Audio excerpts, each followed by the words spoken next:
Some restrictions apply. You know, if we know anything, it's that local matters. Local shops, local restaurants, even locally brewed beers. October is Drink Local Month. So the Nebraska Craft Brewers Guild is challenging beer, seltzer, and cider drinkers like you to put your palate through its paces and drink local brews. Because seriously, Nebraska is really on the cutting edge when it comes to brewers who think outside the box. And besides, you really want to be drinking what they drink over in Iowa? Didn't think so. Click nebraska.beer to find brews near you. At Charmin, we heard you shouldn't talk about going to the bathroom in public, so we decided to sing about it. When you're rolling Charmin, ultra soft on the party. This is more, so roll it back, everybody. Charmin's irresistibly soft and hella nice. The grip is always soft. It's our party vibe. It's crushing everything, so our cheeks feel fly. So what? Everybody wanna touch the sky. Charmin Ultra Soft is irresistibly soft and more absorbent, so you can use less. Enjoy the go with Charmin. If you're hiring, it can feel like you're trying to find a needle in a haystack. You can hope the right person comes along, or you can just use ZipRecruiter. And now you can try it for free at ZipRecruiter.com/radio. In fact, ZipRecruiter has helped a lot of business owners find their needle in a haystack, like Marco, president of operations at Telly Tires and Auto Centers. Because Telly Tires has grown a lot in the last few years, Marco needed to hire everyone from a receptionist to a store manager to a head mechanic. ZipRecruiter helps me find all the right people, even the most difficult jobs to fill. ZipRecruiter helps me keep my business running. Take it from Marco and millions of other businesses who've used ZipRecruiter. ZipRecruiter can help you find the needle in the haystack.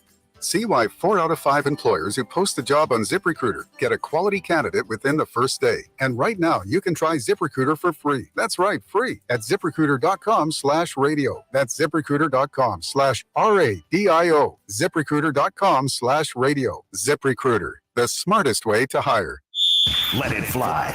Your elevated sports bar experience. KOZN Bellevue, Omaha, Council Bluffs. This is 1620, The Zone. A crossover is crossover dribble. It's the Connor Happer Show with Connor Happer and Josh Otson. Let's get ready to rumble. Licensing of the phrase "let's get ready to rumble" just over the last 7+ years internationally is grossed approximately close to $400 million in retail sales. Really? You guys look like, what do they look like, Jimmy? Dorks. They look like a couple of dorks. On 1620, The Zone.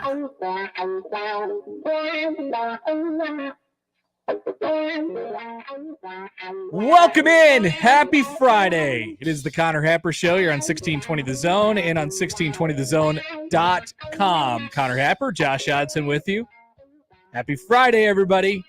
No crossover today, but if there would have been a crossover, it would have been powered by Everlevel Concrete Repair in Omaha at everlevelconcrete.com. There'll be an afternoon crossover. That'll be brought to you by Everlevel twice as much. That's right. The YouTubers trying to get the chat popping this morning. Hi, Connor Happer and Josh Odson from Yippee. All caps. Yippie's going to his first Husker game in a few years, and he is excited. All caps. As you should be. Which is great to hear. Hello, everybody. Happy Friday. We've made it through the week. Almost. Just about. We are full today, as we usually are on a football Friday. Keys and Peas are coming at you in the 1 o'clock hour. We will have our 3 esteemed Friday guests, Bryan Munson, Bryan Christopherson, Stephen M. Sipple. The lineup is powered by the Rooferees at John Higgins Weather Guard. We'll hear from Matt Rhule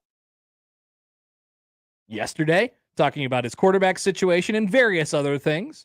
I think when there's nothing else to say for Matt Rhule, he kind of just goes on a soapbox and starts talking about things. Oh, yeah. Which I appreciate. It was a good one yesterday. Yeah, I really appreciate it. There's a few good things in there. So we'll have that. Nebraska will enshrine a new group of football Hall of Famers today. Getting the call from the hall. Including Tater Martinez. Do we play the T-Magic song one more time? When they have his intro at the Hall of Fame dinner tonight, do they play "We Got T-Magic at QB"? Do they do it? Because they should. They should. They won't. That song was sweeping the nation. It was. It really was. It's great stuff. We will, of course, talk about the quarterback situation going into tomorrow, where I think I've flip-flopped now about 600 times this week. Who's going to start? Why that person might start? I don't know where I've landed. I think the one thing that I'm relatively sure about is that both quarterbacks will play tomorrow. But who's starting, it may tell you a little bit about where things are headed. Now, it also depends on Jeff Sims' health status, which we're not 100% sure on yet. Matt Rhule talked a little bit about that yesterday.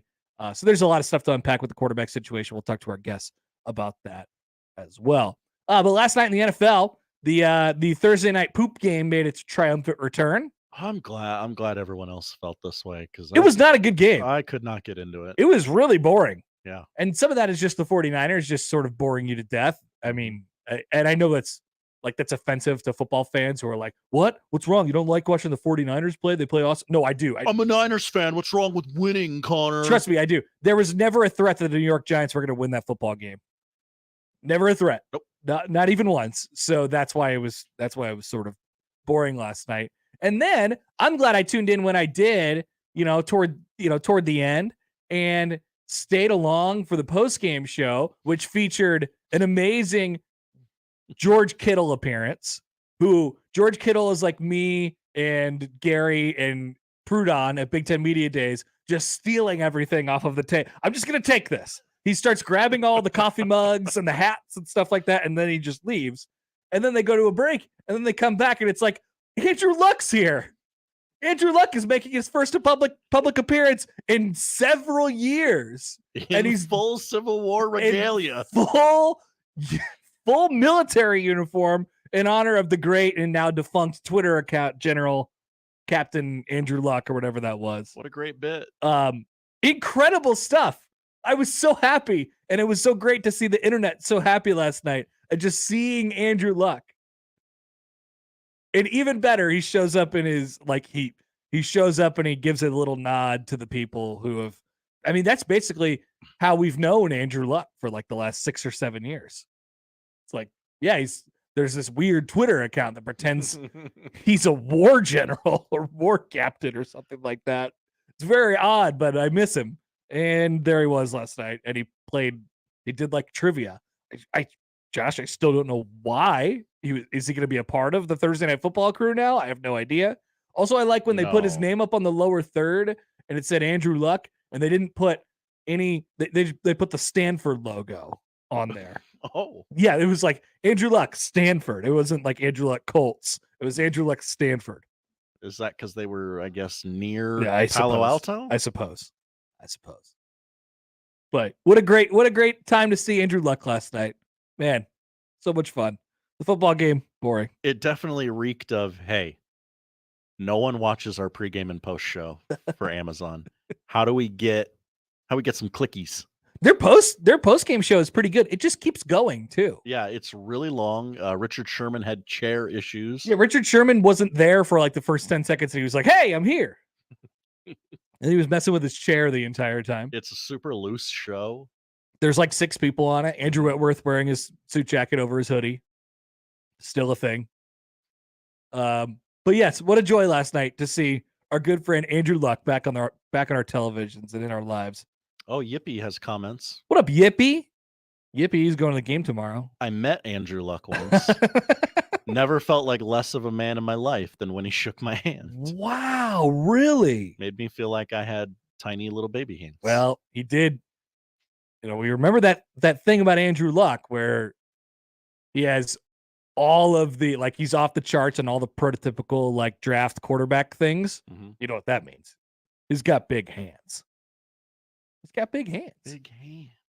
That doesn't mean anything else. He's just got big hands.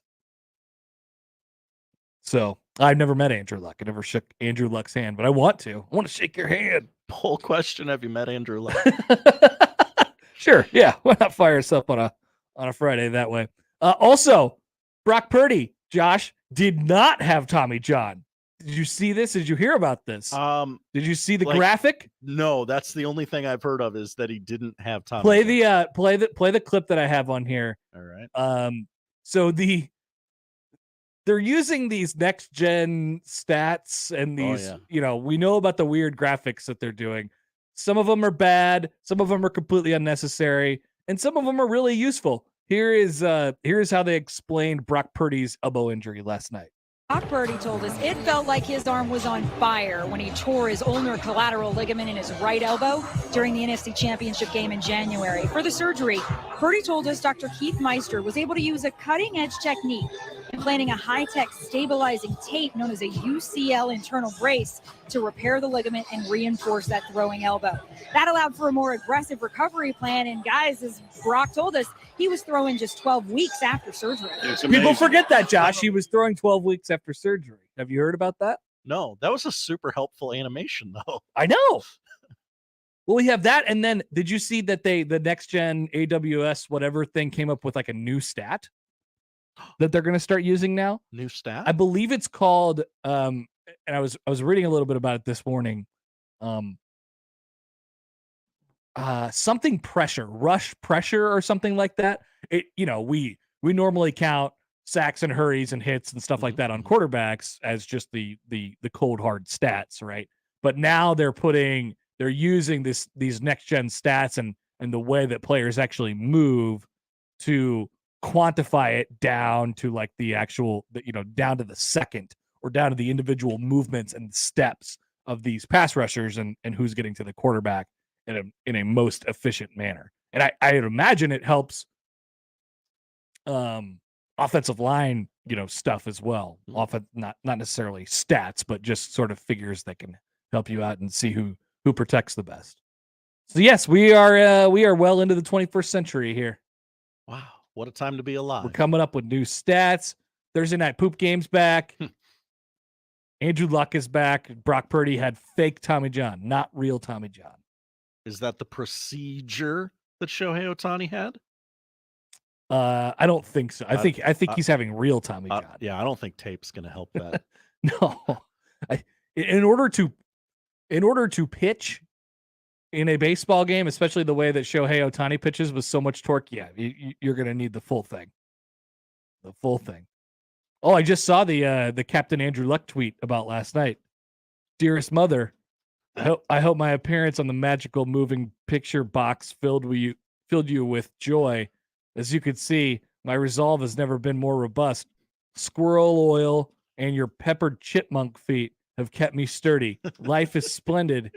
Give the cows my best. I love you, Andrew. I thought that Twitter account was defunct. Well, you got to bring it back for one, right?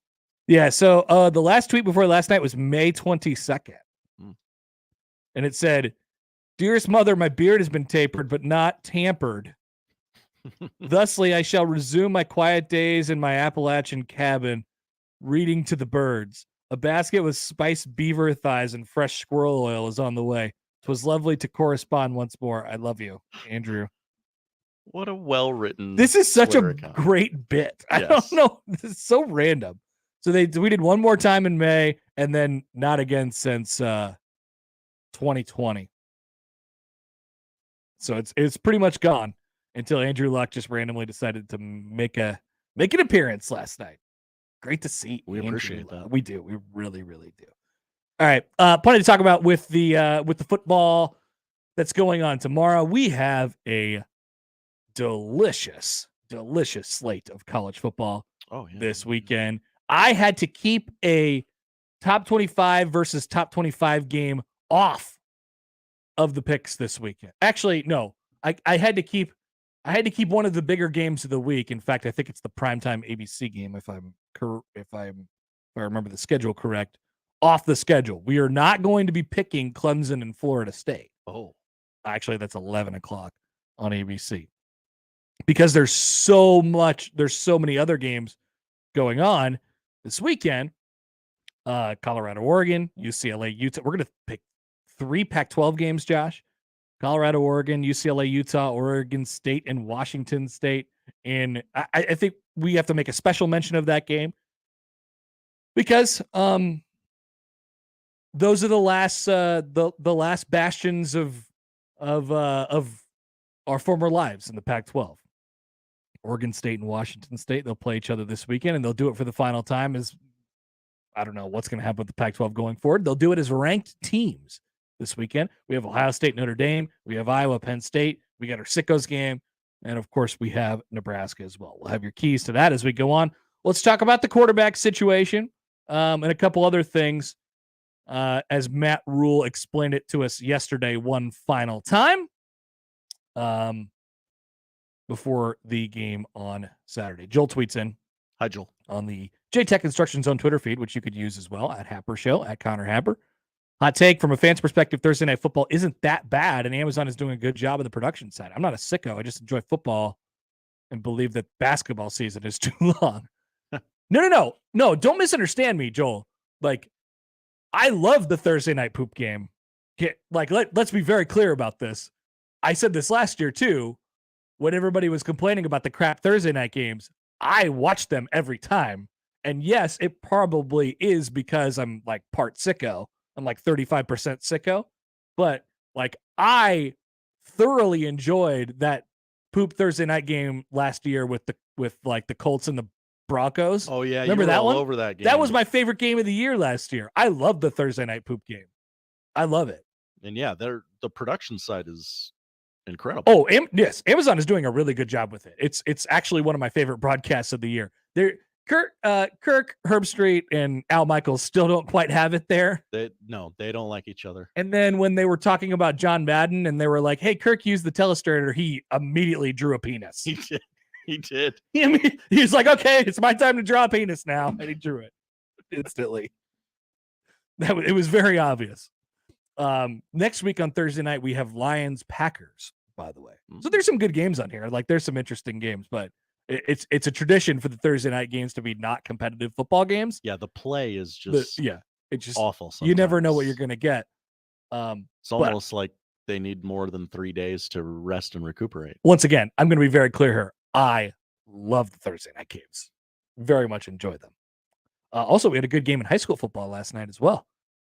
See my boys at Central got jobbed. I have heard there's some controversy. Questionable pass interference call on a fourth down. That would have ended the game. Interesting. I'm definitely not biased at all, by the way. Who'd the refs have in the line? Guess the betting. Are we betting on high school games now? Oh, yeah. Are we? Got to call up Fat Rob. Got to call up Fat Rob. Eat the other half of my gummy. Have a gummy. All right. We'll hear from Matt Rhule as he talks one final time before kickoff tomorrow, and we'll discuss the quarterback situation and plenty more on a Friday edition of the Connor Happer Show right here on 1620 The Zone. Mornings with Sharp and Handley. Kudos to him. He has brought people into, whether they know what the hell they're watching or not, he has brought more people into the college football game this year than I can ever recall. Yeah. And he's probably gotten people that are diehard NFL fans that don't live in an area where college football is big. They're paying attention to one team in college football, or actually one individual in college football. Yeah. We've never seen it before. The impact of a team that is not that good doing ratings like they are. Yeah. Fits for one guy. Mornings with Sharp and Handley. Weekdays 6 to 10 on 1620 The Zone. Your Omaha area forecast from Canoyer Garden Center and KETV Newswatch 7 on 1620 The Zone. Plan for a wet morning drive Friday as showers and thunder showers move through the area. Expect drier conditions in the afternoon with a little more sunshine, highs topping out in the upper 70s. Can't rule out additional spotty showers into the evening. I'm meteorologist Sean Everson from KETV Newswatch 7. The Zone Hotline is powered by 42 Degrees, The Source, by your mom's house. The brand new Dollar General Distribution Center in Blair is now hiring. Starting wage is up to $22 per hour with benefits including medical, dental, vision, 401k, and a $2,000 sign-on bonus. Apply today by texting DG Warehouse to 25000 or online at dollargeneral.com/careers. Again, apply today by texting DG Warehouse to 25000 or online at dollargeneral.com/careers. Dollar General can't wait to have you become a team member at their brand new distribution center. Texting enrolls you in recurring automated marketing text messages. Consent not required to purchase. Message and data rates may apply. Leaving for the gym so early? I'm ready to go. Since you started taking Nugenix Total T, you've been acting like when we met in our 20s. I feel like myself again. Lower testosterone after turning 40 slowed me down. Nugenix Total T has been a game changer for me. What is it about Nugenix Total T that's different? Well, it's a patented tea ingredient called Testofen. It boosts free and total testosterone to help you get back the drive and energy from your youth. It's backed by 5 clinical studies. I've seen the huge difference it's made for you in the gym, at at work, and in the bedroom. I'm so glad I sent them a text for my complimentary bottle. Text ALL to 42424 right now for your complimentary bottle of Nugenix Total T. Nugenix is the #1 selling testosterone-boosting brand at GNC and Walmart. Do it now, and we'll also send you a bottle of Nugenix Thermo X, our newest, most powerful fat burner ever. Absolutely free. Text ALL to 42424. That's ALL to 42424. Products and statements have not been evaluated by the FDA. These products are not intended to diagnose, treat, cure, or prevent any disease or illness. If you love whiskey or want to learn more, then get to Omaha Whiskey Fest Saturday, October 7th from 2 to 5 at the Hilton downtown Omaha. Sample from more than 400 whiskeys. It's the largest whiskey event in the region. Get tickets at omahawhiskeyfest.com. PACE, Police Athletics for Community Engagement Organization, is dedicated to preventing at-risk and disadvantaged inner-city children from becoming involved in street gangs, crime, drug use, and victimization. Flag football for ages 8 to 14 runs through October 20th, and PACE needs sponsors to help pay for refs, jerseys, and other equipment. Go to paceomaha.org to help. And thank you for your support from PACE. Please go to paceomaha.org to support the PACE mission. Thank you. Prescriptions require an online consultation with a healthcare provider who will determine if appropriate. Restrictions apply. See website for details and important safety information. Subscription required. Price varies based on product and subscription plan. Hey guys, did you know there's a generic form of Viagra that works just the same, but is 95% cheaper? And you can get it online? Just go to hims.com/radio. Through Hims, you'll get a free medical consultation, discreet shipping if prescribed, a 100% online process, and trusted generic alternatives to the name brands at up to 95% off. That's right. Get generic for Viagra, the same active ingredient as brand name Viagra, but for 95% less. It's the same medication, still prescribed by a licensed medical provider, but with zero copay, no expensive appointments, and no awkward face-to-face conversations. To start your free online visit, you need to go to this exclusive address, hims.com/radio. That's hims.com/radio for your free online visit. hims.com/radio. Make the right call, fans. The Rooferees at John Higgins Weather Guard. Rooferees. Equitable Bank. We take banking personally. EquitableOnline.com.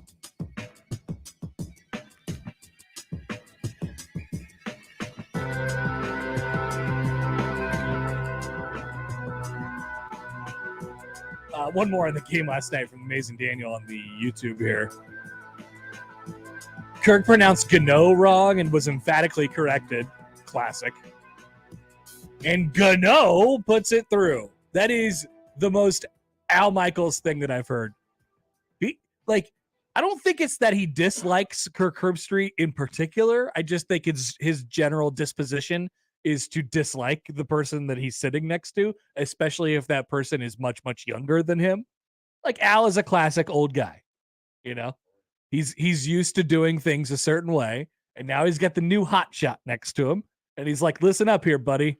I'm going to throw you under the bus 9 times during a broadcast.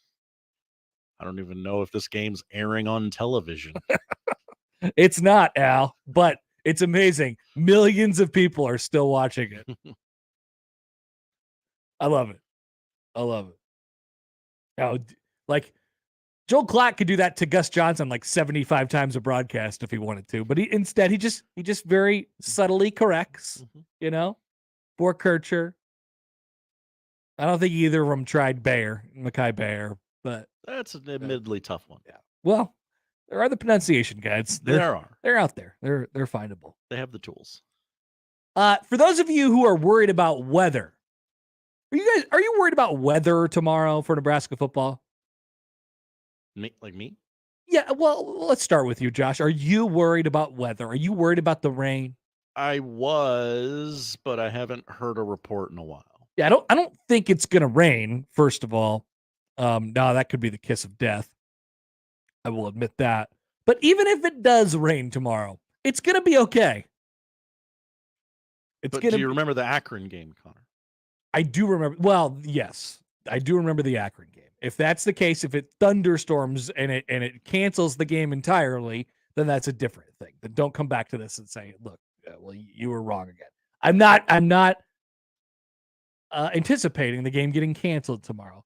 There may be some sort of delay, but in all likelihood, there won't be. It may just rain. And guess what? I was looking at the forecast right before the show. It doesn't even look like it's going to rain tomorrow anymore. So I don't know what you guys are scared of. But we heard from Matt Rhule yesterday. He was, of course, asked about the weather. Matt Rhule. Did you do any wet ball drills in practice this week? Number 8, Josh. Here's where Matt Rhule, and then, of course, as Matt Rhule does, he says, yeah, whatever, we're prepared for that stuff, but it also doesn't matter. Yeah, Jay came up to me on Tuesday, and so we did it last night. We practice Wednesdays. We practice half on the fields out here, half in the stadium. We did some wet football stuff last night. Luckily for us, you guys know us, like we don't go inside in camp during the rain. So in training camp, we don't go inside in the spring. We don't use the indoor facility unless we absolutely have to. The doctor comes in and says it's too hot, you have to go in the indoor. Otherwise, we're outside because we play outside. So we've gotten lots of reps in the rain. Got lots of reps this week during a wet ball drill. And, the great thing about being at the University of Nebraska is, everyone's going to show up no matter what, And for me, I think about all the people coming and sitting in the stands. I think about your family and friends, my family and friends, everybody going out there. They can't come and have us bumble the ball around because it's wet. Like there's a standard. We have to play in a way that's, as Coach Osborne would say, is pleasing to the fans. And, it was reminded me by a former player last night, George Kairos, there's a bunch of people all across the state that are working hard that can't come to the game. There's a bunch of farmers, sitting in their cabs, working on fields. They're gonna be listening to that game. We have to play to a standard, and we have to show our gratitude and thanks. So I'm thankful for all the people of the state and everything that they do. So we have to play well. So, you can kind of hear in my voice, I'm trying to make sure our guys understand, there is no excuse for not playing Nebraska football. And so we hear a lot of excuses. We hear, when I said you can hear them if you want to, I'm a little banged up. We're a little banged up. We're a little tired. We've been through a lot. Who cares? This is what it means to be a Cornhusker. So this is an amazing opportunity. So I welcome the rain. I prepared all camp in the rain saying, hey guys, when it rains, you better go out there and be like, hey, we do this all the time. So that's why we did mat drills in the snow. I hope it's a messy, ugly day because it gives us a chance to overcome, show what we can do. Here's Matt Rhule. Thank you, farmers, once again. Question about the weather, and he spun it into gold. Guess what? Doesn't matter. There's no excuses for anything. You still have to play football. The other team gets the rain too, but that's not even it's not even going to be part of our thought process. We're going to go out there and play football. Now, that doesn't mean it won't affect the game. It will affect the game. So you have to be prepared for it. But there's no excuse to play if you drop a ball, you come over to the sideline and you say, "Hey coach, I dropped the ball because it was so wet." The response is, "I don't care. You still have to catch the ball." Figure out a way to catch the ball. Do you think Jeff Sims can catch a shotgun snap in the rain? God. Now that would be the ultimate test. Can he do it with his Amigos combo meal? We beat all you to all the jokes. Yeah, that's okay? Right. No Amigos jokes today. We got that. We got the first one out of the way. Jokey jokes. A couple more things from Rhule, and then we'll get to the quarterback thing as well. The first one here, he was sort of asked about the difficulty, and this is sort of piggybacking off the last thing, being grateful and playing to a standard and stuff like that. But he was asked about the 3 guys who are hurt and that are going to be out for the season, and Rahmir and Gabe Irvin and Dwight Boodle, and they have all now undergone surgeries over the last 48 hours, and they'll be out for the rest of the season. But here's Matt Rhule on talking to the team and thinking about Rahmir Johnson in the back of his head, a guy who's, been here for a long time, gone through a lot of different things, and won't get to play the majority of his senior year. Here's Matt Rhule. Yeah, I think when I addressed the team about specifically about Rahmir, I think probably for the first time in my career, I got probably a little emotional in front of the group. I just thought, I don't know if he'll ever play again. And it's like, you can't tolerate other people taking things for granted. When I know, and Rahmir's having surgery today, and Gabe's having surgery today. Gabe had surgery yesterday, successful. Rahmir and Boodle are having surgery today. So I talked to both those guys this morning via text. And, if he's going to go out there and go through that surgery, hoping that he can play football again, then we're not going to tolerate as an organization, coaches, players, staff, anybody, feeling sad about the schedule or their situation. It's an absolute blessing to be here. We're fortunate to be here. And so I think that's the message, that no one's promised anything. So let's make the most of today, take advantage of today. Just a bunch of good reminders out there, don't take it for granted. Yes, it's next man up. And we got to move on and we got to play as a football team, but we're not going to take it for granted. We're going to play with this. I mean, he talked a lot yesterday. Josh, I got like 2 or 3 more clips in here where he eventually spins it into like, no, we got to play to a standard. So this specific one, and it is number 4. He was sort of asked about, hey, you get into this game and maybe, do you ever think about working on some things for Big Ten play? And he immediately balked, and we'll hear in a second. But I think the general idea that he wanted to get across yesterday and throughout this entire week is, no. We're going to go play football this week, and we have to play football to our standard. And whatever the score is at the end of the day is what the score is at the end of the day. Hopefully we win, and hopefully we win by a lot. But we have to play to this standard. And we're not thinking about the big picture. We're not thinking about anything else. We're not thinking about Michigan, for God's sakes. We have to go out and play to our standard, regardless of who is across the field from us, because that's what we do every single game. Matt Rhule actually got mad, I think, a little bit in the clip that you're about to hear. So he was asked if you get the chance to sort of work on anything as you prepare for the Big Ten conference play in this game. Yeah, I won't let I would never speak that or think that. I reminded the team last night at practice, what would they do to go back and practice better the Wednesday before Georgia Southern. We've already let our game that we thought we could win, should have won, slip through our hands, right? So we've already had that game. So we have to play our best football game. Every week I challenge the team 2 things. Go 1-0 this week, win the game. And number 2, to improve, right? So we had a lot of things that we did wrong last week that no one notices because we won. But we have to have the same urgency that we had after Colorado. When, hey, we lost because we're not doing X, Y, and Z right. Well, X, Y, and Z are still happening, or they might be different X, Y's, and Z's. So we have to improve every week. And this Louisiana Tech team can absolutely beat you. They're talented. They're dynamic. They're much different offense than like the offense we faced last week. So Sonny knows how to score points. So they're going to come in. They're come after our defense, and our offense has to step up and play at a level that allows us to win. You're not going to hear it. You're not going to hear this coach talk about winnable games. That's for sure. Never overlook an opponent. Never have, never will. No, and whether that's true or not, that's the message that he says to his team every single time they play. I'm sure that they internally think, yeah, I think this game will be a little bit less of a challenge than it will be next week against Michigan. But it's up to us to not have a lapse. And he brought up, sometimes it's funny because he doesn't like to talk about old stuff. He doesn't like to talk about what happened before him. But he's like, hey, by the way, remember when you guys lost to Georgia Southern last year? It's kind of interesting, right? So I think he's doing everything he can this week to say, no. That is not happening to us. Because think about it. I mean, that would be a huge momentum killer if they had any momentum at this point. I mean, just a huge momentum killer, and it would send you in the opposite direction if Nebraska were to slip up this weekend, or even if they were to not play well this weekend, right? I think the hope is that you play well, and as a result of you playing well, you'll win, and you carry whatever momentum you've been able to gain over the last 2 games and take it into Michigan next week and roll the ball out there and see what happens.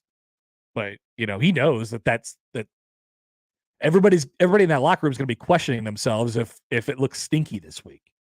And that's regardless of the rain or tornado or whatever else happened. No, it's not 1923 again. They're not, it's not a tornado over Memorial Stadium. Okay. It's good. Throw them around like eggshells. On to the quarterback here real quick. Rhule was asked, when do you want your quarterbacks to know if they're the one who is going to be starting the game? Interesting way to ask that question. Yeah, I like that. And I'm going to play 2 clips on the quarterback, and I'm going to tell you that think that we have a much better idea of who's actually going to get the nod in this game or where Jeff Sims stands health-wise. Here's Matt Rhule. Yeah, I think every week's different. You know, obviously you'd love to know on Monday, right? But I'm also trying to prepare these guys for life and for NFL football. I mean, like, you know, you want to play in the, you know, Christian McCaffrey, you know, who I obviously have a lot of experience with. He got traded on like a Wednesday or Thursday. He played that Sunday. Like, this is about figuring it out. So each week's different. We try to do our best for every guy. You know, we had weeks, and I had 1 week where PJ Walker found out in warm-ups that he was starting. So whoever's playing has to go out and play. And I have no problem playing multiple guys. I have no, you know, nothing's obviously having a established guy who's healthy is the ideal thing, but we'll address whatever happens as it happens. Okay. No hints there. Next one. How do you decide, specifically tailored to this week, how do you decide who ultimately gets that start at quarterback? Oh, it's so simple for me. It's nothing else other than who do I think gives us the best chance to win at every position. It's nothing about, you know, who's established this, who's done this. It's just about, hey, as we think about what we've done, what we do, what we need to do this week, who gives us the best chance to win. So that's at left guard, left tackle, right tackle, defensive end, and then you get in the game. If that changes in the game, you know, if your linebacker gets dinged up and the second linebacker gives you a better chance to win, you play him. So winning comes first. As I said, we want to be 1-0 this week, so there's nothing else other than that. Okay. So we're armed with all the information that we can get on the quarterback thing at this point. Should we make our final predictions on what we think is going to actually happen? Sure. I don't know that I'm going to be close at all. I have less of a clue than I did when Marcus Satterfield went out there this week and said, yeah, Jeff's taken 55% of the snaps on, what was that, Tuesday? Yeah. I after that, I was sort of thinking Harburg. After that made me think Sims. Yeah. After that, I was sort of thinking Harburg. I was like, you know what? I think, you know, if he's not completely healthy, like they just straight up won't put him out there. At the same time, I think there's going to be an urgency for Jeff Sims to want to be out there. I don't think he wants to get Wally pipped. You know, like I think that's a real thing that he's probably worried about right now. I don't think he wants to come back against Michigan. No, there's that too. So my guess is right now is that Jeff Sims will start and we'll see some Heinrich Harburg later in the game. I agree with that. But in sort of like a, hey, it's clear that I'm the backup role. Mm-hmm. And to be clear, I think things will go well for Sims. Yes. Generally well, right? I don't think he'll fumble shotgun snaps. I think he'll have a chance to sort of get his feet underneath him. He'll take a big, deep breath, and he'll go out and play football on Saturday. I'm interested in the idea that, oh, wait, here's Jeff Sims again, but he's kind of hurt, and there's rain. We're throwing into the equation as well. Not an excuse. No excuses. Would never make one. But I think with little to no confidence, that is where I'm at right now. Because I think I think Jeff Sims himself is really going to push to be there because of the aforementioned Wally Pipp. Mm-hmm. And I think they don't. If Sims is healthy and he does play in the game, and it's not a mop-up backup, even if it is that, like if Sims is healthy and he does play in the game, aren't you making a statement by starting Harburg if that's the case? Yeah. Aren't you saying that Heinrich Harburg is kind of your number one quarterback? Now, you could go back afterwards and say, well, no, he was just hurt. No. Well, then why did he play in the first place? Mm-hmm. Right? So my guess is Sims, and then if it's Harburg, we don't see Sims at all. That I guess that's kind of where I'm at right now. Yeah. Yeah. We sound very if we sound really confident on this, it's because we are. It's because we are, yeah. Very, very confident in this. Take these takes. Joel writes in. Hi, Joel. Christian McCaffrey is Matt Rhule's Ben Roethlisberger. He really is. Christian McCaffrey, handshake, Ben Roethlisberger, Matt Rhule, handshake, Mark Whipple. A lot of handshaking going on. It's a lot of handshake memes. Sorry about the memes. Sorry about the verbal memes. But he does mention Christian McCaffrey a lot. People forget Chris McCaffrey got traded on Wednesday and played on Sunday. I learned so much from being around Chris McCaffrey. Thanks, Matt. All right. There was Matt Rhule yesterday. If you guys have an idea of how you think the starting quarterback thing is going to go, you let us know. All I know is sometimes I watch Brock Purdy play football and I think, man, why can't that be Chubba Purdy? Chuba. That guy is. I keep telling people this. That guy is good. I think we realize it by now. Did you see the stat going around last night where they blitzed on the Giants blitzed on 85% of their snaps, and the highest since they've tracked these things. And Chubba's brother just tore him up. Yeah, he got the ball out quicker than he ever had in his entire career. Yeah, and some of that is due to just what they do on offense, just who the 49ers are. But man, that guy's pretty impressive. He is good. All right, we'll take a break. Coming back, speaking of stats, I saw, that guy Jay Kuda on Twitter who does the random graphics. Oh, I'm familiar. Oh, you sound like you're out on the guy. No. Okay. So Very in. Very in. Random graphics. So he did all NFL teams in their last 162 games and presented it like baseball standings, which is funny, first of all. Yeah, hilarious. And useful, because this is basically over 10 seasons of football. 10 seasons of NFL football. And and there's some stuff in here that I want to point out and just show you how difficult it is to win a Super Bowl. And there's some things beyond that as well. So I want to dive into that, actually. I know it seemed like a joke last night, but I'm like, you know what? This is actually kind of good. We'll come back with that next year on the Connor Happer Show on 1620 The Zone. It's an NFL doubleheader on Sports USA, and we start off at historic Lambeau Field as the New Orleans Saints with Thomas and Olave bring their new car up north to take on the Green Bay Packers with Love, Dillon, and Dobbs. Then it's off to Arrowhead as Kelsey, Mahomes, and the Super Bowl champion Kansas City Chiefs face the Chicago Bears with Moore, Money, and Justin Fields. It's the Saints at the Packers, then the Bears at the Chiefs, this Sunday on Sports USA. If it's the NFL, it's on 1620 The Zone. Vallis Pumpkin Patch and Apple Orchard has something fun for all ages. Come take a ride on the antique cars, where the kids are the drivers. Visit our foam ball play area called the Egg Scramble. Stop by the cider mill area where you can have a drink of refreshing apple cider and taste some deliciously good barbecue at Ethan's Applewood Smokehouse. Vallis has more than 50 other attractions included with admission, along with fireworks every Friday night at 9. Vallis, the place to visit this fall. If you love food, love fall to a Vallis Pumpkin Patch, best of all. That's Mike saying good morning. It's the best he can do right now. Yeah, not a cloud in the sky. What Mike could use is a fresh start. And Irish Spring Body Wash.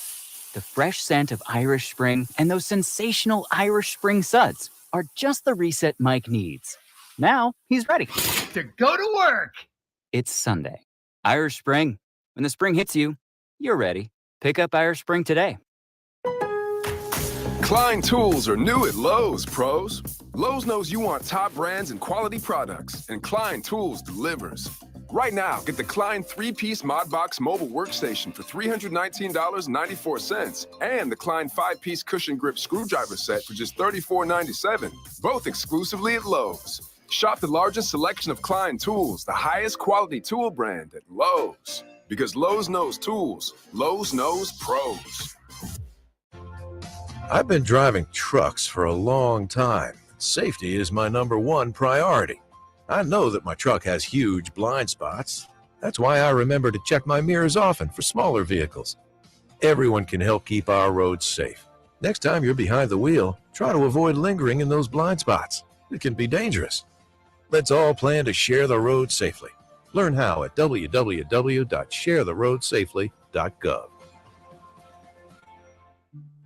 Over the past few years, the COVID-19 pandemic has affected how we live our daily lives. Today, we also face a mental health pandemic that threatens our well-being as we attempt to rebuild our social networks and communities. The pandemic has reminded us to value family, community, and our human connections. However, it has also left many of us feeling more isolated, confused, and alone, struggling to find meaning amid loss and uncertainty. Today, 1 in 5 Americans experience emotional and mental health challenges, but many of us do not understand what we are facing or know how to ask for help.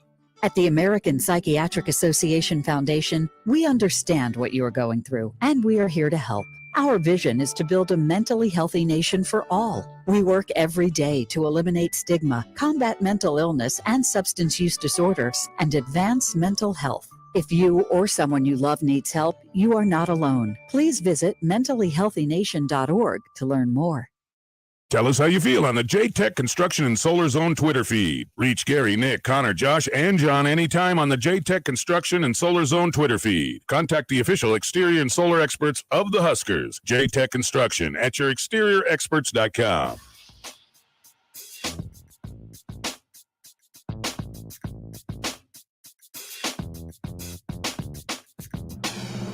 And what do you think Stephen A. Smith is asking the president of the Premier Lacrosse League right now on First Take? PLL, growing sport. Apparently they have their championship on Sunday at 2 on ABC. Oh, sure. Everybody knows that. It's the Super Bowl of lacrosse. One day Stephen A. Smith is laughing at Mad Dog for his Saturday afternoon, and the next he's interviewing the president of the PLL.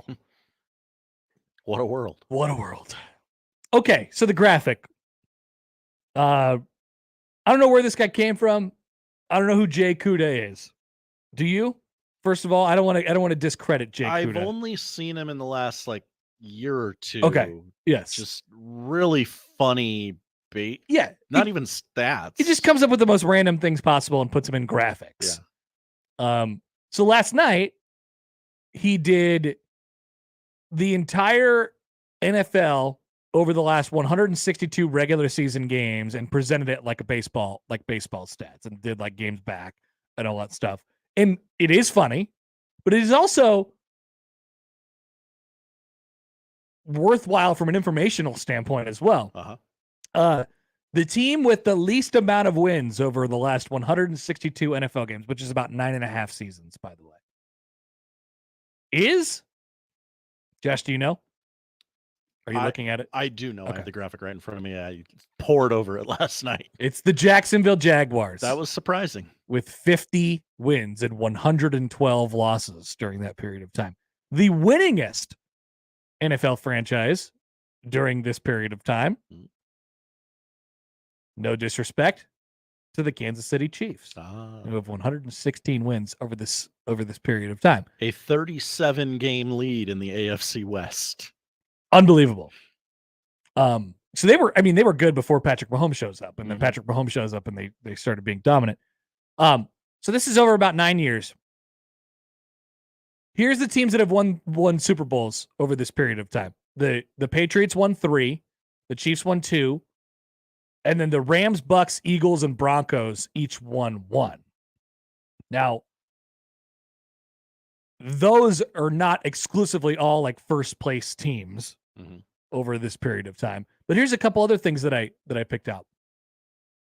So the Jags, as mentioned, are the worst team on here by far. The Jags have 50 wins and 112 losses. That's 5 games worse than anybody else on here. And that next team would be the Browns, by the way. They went to the AFC Championship game once. And they also went to a divisional round game last year against Kansas City. On the other side, the Steelers, who are one of the, 4 100-win teams on here? 100 wins, 101 wins for the Steelers over the last 162 games? 5 teams. 5 teams with 100 wins. Patriots, Steelers, Chiefs, Seahawks, Packers. The Steelers are one of 5 100-win teams on here, and they've only been to 1 AFC Championship game and lost it over this period of time. So that's right.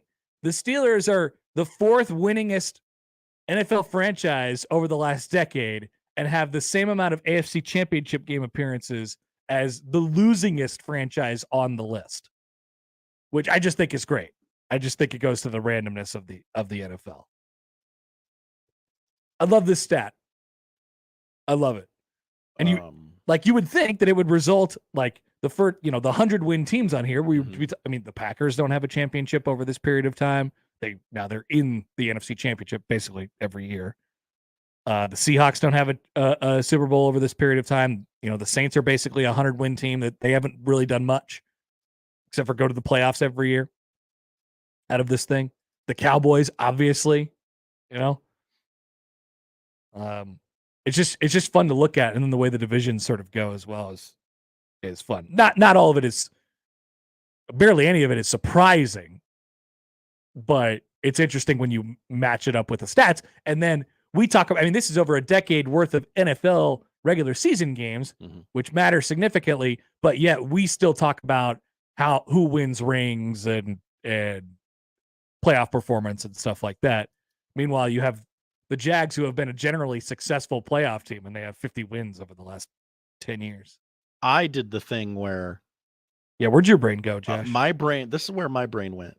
Okay, if the NFL playoffs were exactly like the baseball playoffs, would there be a race for that final playoff spot? And in the AFC, yes, the Bengals would have been the 7th team in the playoffs by 1 game over the Broncos and by 2 games over the Chargers, Titans, and Dolphins. We should do that. We should do a decade playoff. Yes.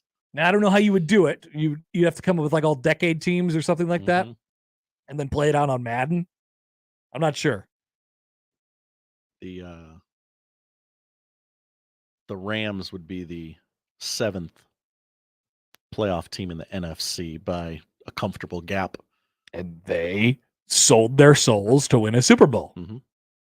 Niners are only 81 and 81. Right. I think of them. It feels like they've been dominant for the entire time. Yeah. No.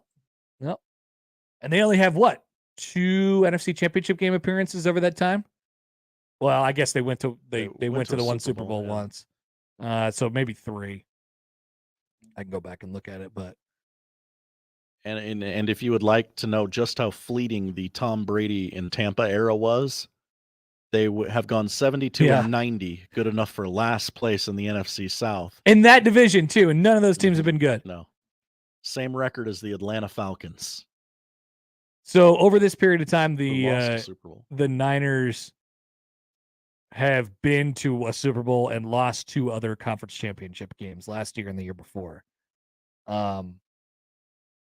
And remember, after the Harbaugh era, they flattened out bad. Remember Chip Kelly? Do you remember Chip Kelly? I had actually forgotten. Chip Kelly went 2-14 in 2016.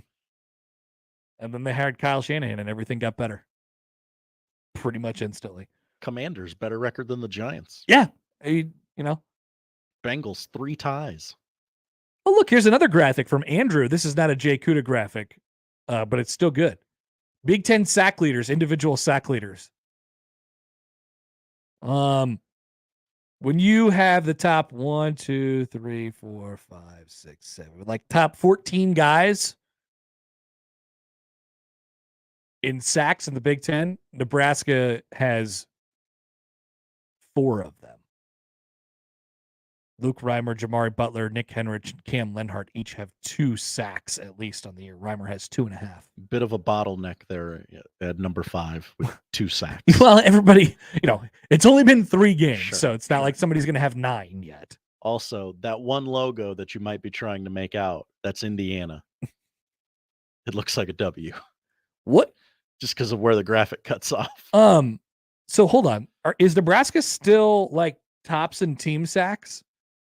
They are currently 4th in the country. Oh, they're losing their stranglehold. Yeah, 2 sacks behind. This actually orders it in sacks per game. I got them 2 behind Wake Forest, 1 behind Louisiana. Right, so that makes them 3rd technically. Yeah. Tied with Texas State. But Marshall has only played 2 games and they've had 10 sacks, so they have 5 per game, so that puts them in front in terms of average. Yes, we need more. We need 2 more sacks in Wake Forest this weekend. Add it to the list. Add it to the thing. 2 more sacks than Wake Forest. Put it on the keys.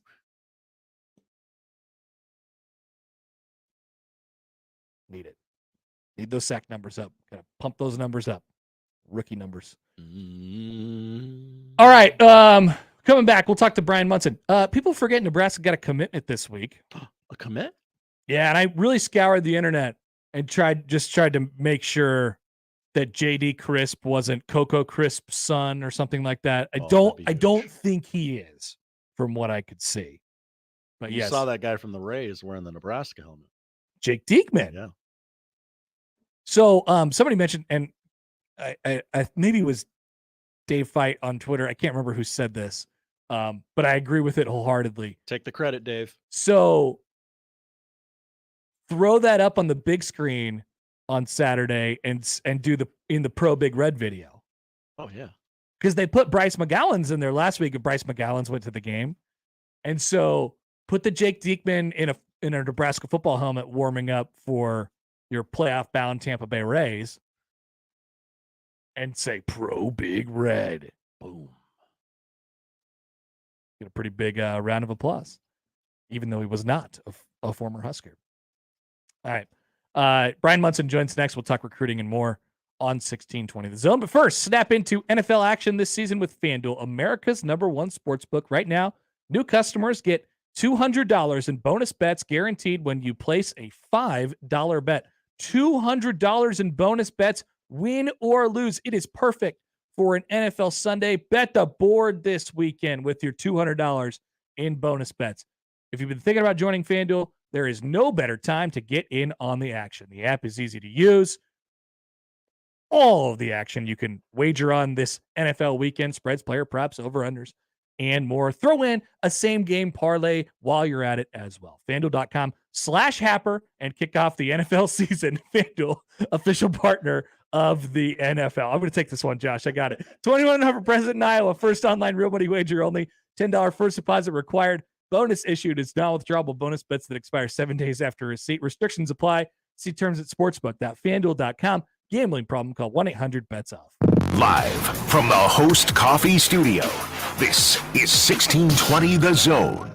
Hey everyone, Josh Peterson here from my friends at Union Omaha. This club still fighting for spots at the top of the USL League One table and only 2 home matches remaining in the 2023 campaign. It continues Saturday night versus Central Valley, Oktoberfest at Warner Park.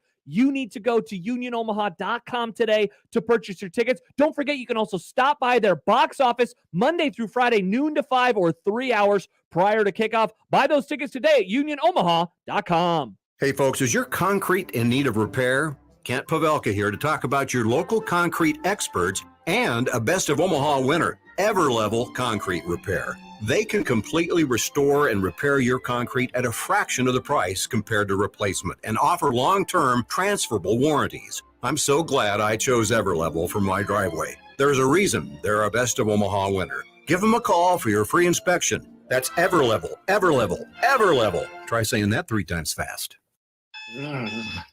That's Mike saying good morning.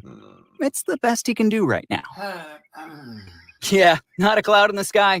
What Mike could use is a fresh start. And Irish Spring Body Wash. The fresh scent of Irish Spring and those sensational Irish Spring suds are just the reset Mike needs. Now he's ready to go to work. It's Sunday. Irish Spring. When the spring hits you, you're ready. Pick up Irish Spring today. It's obvious. The unthinkable is going to happen soon.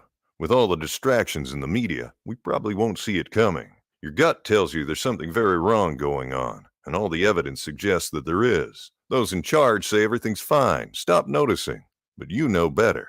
American families are preparing. Folks are getting into self-reliance and investing in emergency food storage. My Patriot Supply, the nation's largest emergency preparedness company, is the place you can trust. Go to mypatriotsupply.com and secure their best-selling 3-month emergency food kits. Each contains tasty breakfasts, lunches, and dinners, averaging over 2,000 calories per day. Get at least 1 food kit for each family member. For a limited time, save 25%, plus get free shipping on all their 3-month emergency food kits. Go to mypatriotsupply.com today. Order by 3 p.m. and your items shipped the same day. It's time to prepare for what's coming. mypatriotsupply.com. We're going abroad for the first time in years. To Spain. But we don't speak Spanish. So we started using Babbel. And started learning Spanish fast. With Babbel, you can start having conversations in another language in just 3 weeks. Babbel's conversational method teaches you real-life words and phrases. And with Babbel's interactive bite-sized lessons, you'll remember what you learned. ¿Cómo te llamas? ¿Cómo te llamas? ¿De dónde eres? ¿De dónde eres? When you learn a language, you want to actually use it. Babbel is designed with that goal in mind. In just 3 weeks, we're starting to have conversations in Spanish. Estoy muy emocionado para ir a España contigo. Aw, he just said, I'm very excited to go to Spain with you. Nos vamos a divertir mucho. And that means we're going to have a lot of fun. Sí. Gracias, Babbel. Babbel, language for life. Celebrating 10 million subscriptions sold. Now try Babbel for free at Babbel.com. Just go to Babbel.com and start learning a new language today. That's Babbel.com. Babbel.com. Let it fly. Your elevated sports bar experience. KOZN Bellevue, Omaha, Council Bluffs. This is 1620, The Zone. Come out! Bryan Munson. Hey, long call. Comfy left Zoom Buster. 63 Bang Z Maui. Alert. Paradise Z Burger Y Wrap on one. Husker Online on the Connor Happer Show. On 1620, The Zone. All right, and we're joined in the 42 Degrees of Source hotline by Bryan Munson of HuskerOnline.com. Munson, happy Friday. What's up? We are back again on a Friday, but it's a victorious Friday. I know. It's a victorious Friday. We haven't had it. How many times have you and I literally had a chance to like sit there and just bask in this? I mean, not many. Wow. Not Actually, it's a great question. I mean, they only won, 4 games or 3 games last year. Yeah, I can't think of too many. So it's been a very calm week outside of the whole quarterback discussion. Record-breaking pace so far this season. Let's keep it up this weekend. All right, Munson. So you teased it out there just a minute ago. You have some experience in meteorology. What's going on here? What's our weather report for this weekend? Absolutely. So I learned at a young age that you cannot be better at predicting the weather than standing up on a diving platform in a onesie and licking your thumb and holding it up to the sky and trying to pick up the direction of the wind like Mr. Mellon did in Back to School. So I will be doing that for everybody to see, I guess, on Saturday morning, and we'll see how serious things are going to get in Lincoln. But I am doing it from Dallas, so we'll have to give you guys some margin of error, maybe. I can't wait to see your weather report on standing on the platform from Dallas. It's going to be exciting. Yeah, it's going to be really good. Now, I will say this. I can't believe we winged that, dude. I am more concerned about the wind at this point than I am the rain. It's time to talk about the wind. Well, I think that, and obviously you don't have the wind is a bigger concern because you're down a couple of legs, or a few legs now actually in the offensive backfield with a couple of the injuries at the running back. So, yeah, I understand. I totally get that. That's probably the biggest concern that I have too, because you can turn back around, I think, and you played through some of that stuff unless it's a monsoon. Yeah. But the wind, on the other hand, if you really needed to kind of get some pressure off of you from run blitzing and crowding the line of scrimmage, the only way to kind of do that to back them off is to be effective throwing the football, whether that's just, dink and dunk, the little throws behind the linebackers, between linebackers and safeties, or have a way to kind of test the field and go vertical. But if you're limited to, you're looking at 8 in the box or more every single snap, and there's not a lot you can do about it because Mother Nature is saying it can't, I think it makes for a very low scoring affair. And I think then that what gets magnified obviously are those kind of shoot yourself in the foot kind of problems, like penalties and turnovers and and horrible punts and not being able to flip the field and starting field position becomes a problem and not in your favor. So those are definitely some things that you can see being big time factors on Saturday if that's the case. All right, Munson. We had a commitment this week. Tell us a little bit about JD Crisp and how this all came to be.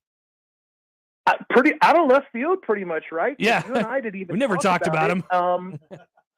showed up on my radar Friday morning, Thursday night. I think Thursday night. I think I wrote an article saying that he was coming to town, and that he was maybe a guy to keep an eye on. He had visited Minnesota, had an Iowa offer, had some other offers from some other schools.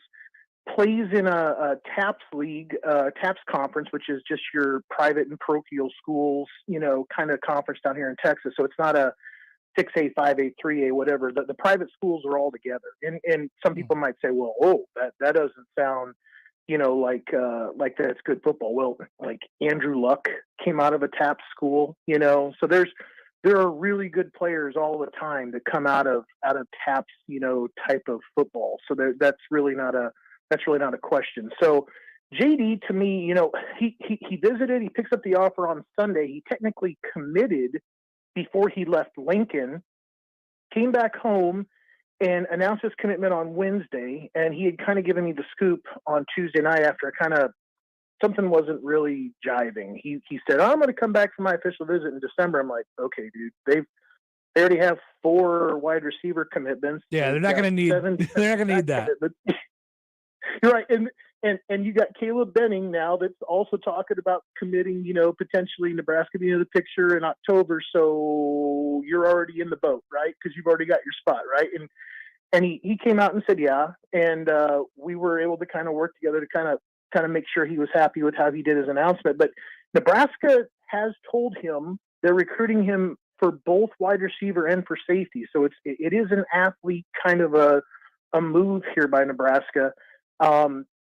I personally like him better as a defensive back. I mentioned that in Tunnel Talk today. I think he has some real natural instincts when it comes to playing that center field position.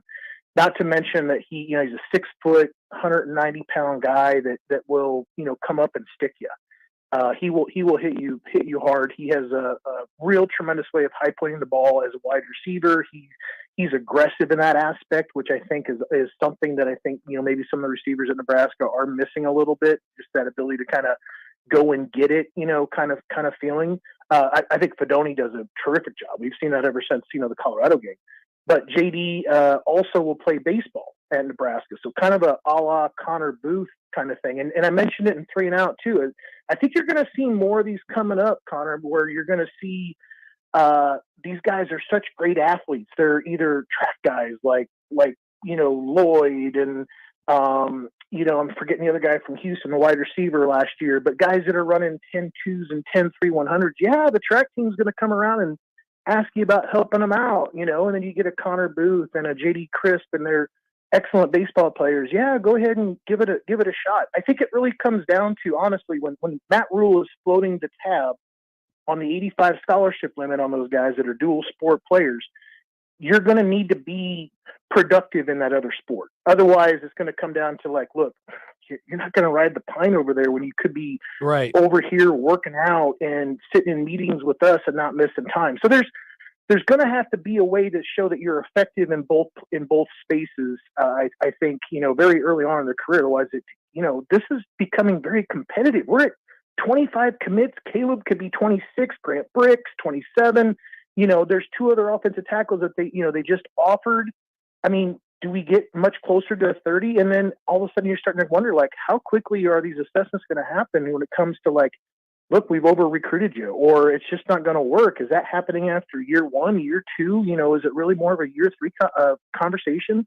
There's some really interesting things that are going to happen here, and we'll have to keep our eyes on it over the next couple of years. Yeah, they're going to have another year where it's full and it's beyond full, and then some guys are going to have to go. And they trimmed a lot of that in between, the first off season while they were here prior to the first season, but it seems like it's a process that's going to continue on into the second and into the third year. Okay, Munson, we've talked a ton about Brandon Baker. And he visited Nebraska last week, and he had the, he was a king last weekend in Lincoln.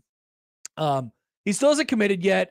We've talked before about how Nebraska's kind of, it seems like, on the periphery of this thing. I guess my question is with him, why hasn't he committed anywhere yet? And isn't the fact that he hasn't committed positive for everybody else because it feels like he's going to be a Texas guy. But that hasn't happened yet. It hasn't happened yet. He had set his commitment date, I don't know, maybe like 2 or 3 weeks ago. He announced it on Twitter, his final 5, and it was Texas, Ohio State, Oregon, Nebraska, Florida State. And a birdie was telling us on the Thursday or the Friday before his official visit to Nebraska that Florida State was pretty much out of any type of contention. So Nebraska was at least running in 4th. And then, he had a great visit again. And I think Chad Simmons from On 3 did kind of he did a great job summarizing, where he felt like Brandon was at in considering the Huskers. And that was that, if Rhule had more time in Lincoln, there might be a better chance that Brandon Baker could have ended up a Husker, but Nebraska is just a little bit too far away from a product on the field. I think the NIL surprisingly was very competitive between, Nebraska and Texas, but I think you've got 2 schools right now. One school that's riding high has beaten Alabama. They're on their way to the SEC. They're down in Austin. Sarkisian has them, going the right direction. They have a heck of a recruiting class right now that they're putting together. And then you have Rhule that's, I think you and I would agree, he's doing tremendous things. That defense is humming along at a clip that we haven't seen for a long time. And I think we're all very excited about that. I think the offense has shown some signs and has had some stumbling blocks, but there's just not enough of a finished product there to kind of commit to. And this is what you and I had talked about was, number one players at their position don't have to consider 3-win teams. And that's not why Brandon Baker was looking at Nebraska. He was looking at Nebraska because of Matt Rhule. He was looking at Nebraska because of how well they were recruiting them. Look, I'll give you guys a little peek behind the door. I heard him privately in the hallway talking about how great of a job Nebraska was doing recruiting him in comparison to some big dogs like USC, who he already told me, USC wasn't going to make his final list. He told me that back in April.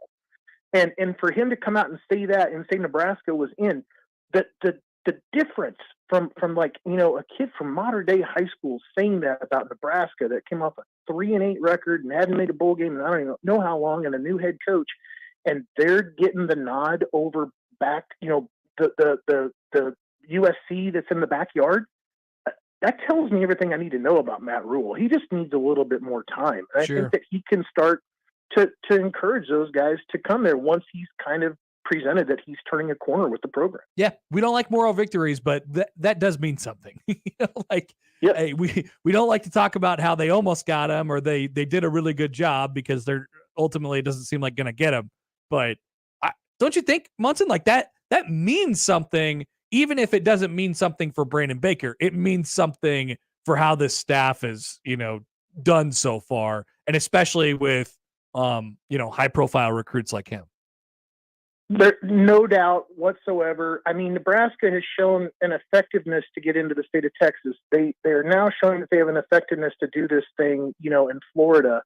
They're proving it now out in California, and they're doing it with basically this, the trademark and the Nebraska recognition that they have right now that they're not winning a lot of football games, but there's promise. And like I said before in 3 and Out, if you keep getting these guys back on campus, I think the story about Nebraska gets more and more compelling, particularly when you start throwing in some game days. And it's really, really, really tough to recruit, I think, to out-recruit a lot of these other bigger, top, Power 5 programs. If these players are making decisions to trim lists down to top 10 and get down to a top 5 list ahead of ever considering taking a game day visit to Nebraska, I think Nebraska almost, automatically loses those battles.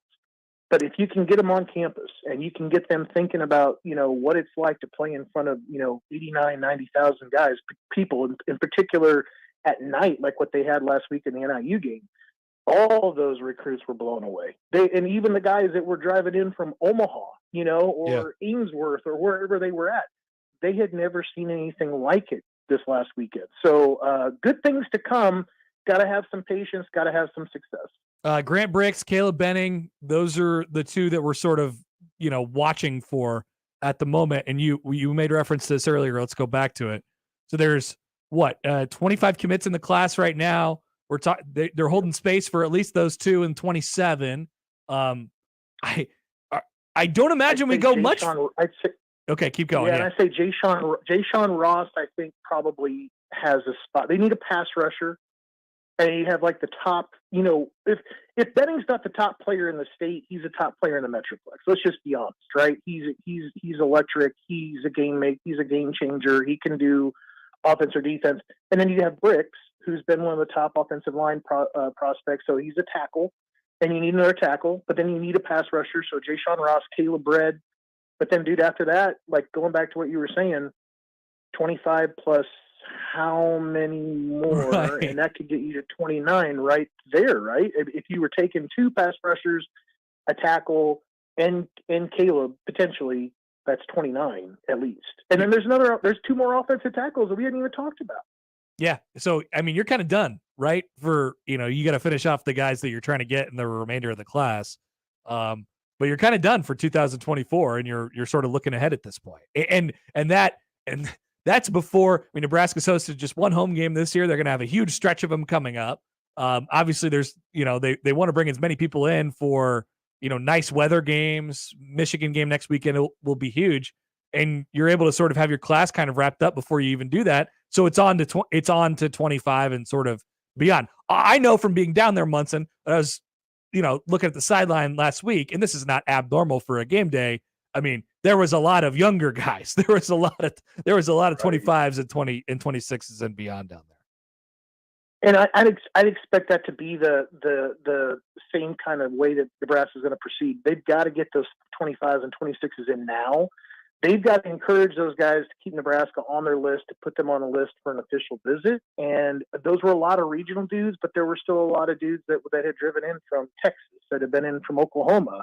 There's guys that were coming in from Missouri. So, I mean, they weren't just guys that were in the backyard in the state, but there was a large chunk of those guys. So, I think you're going to see 25s and 26s coming back. Nebraska trying to bring them back as often as possible.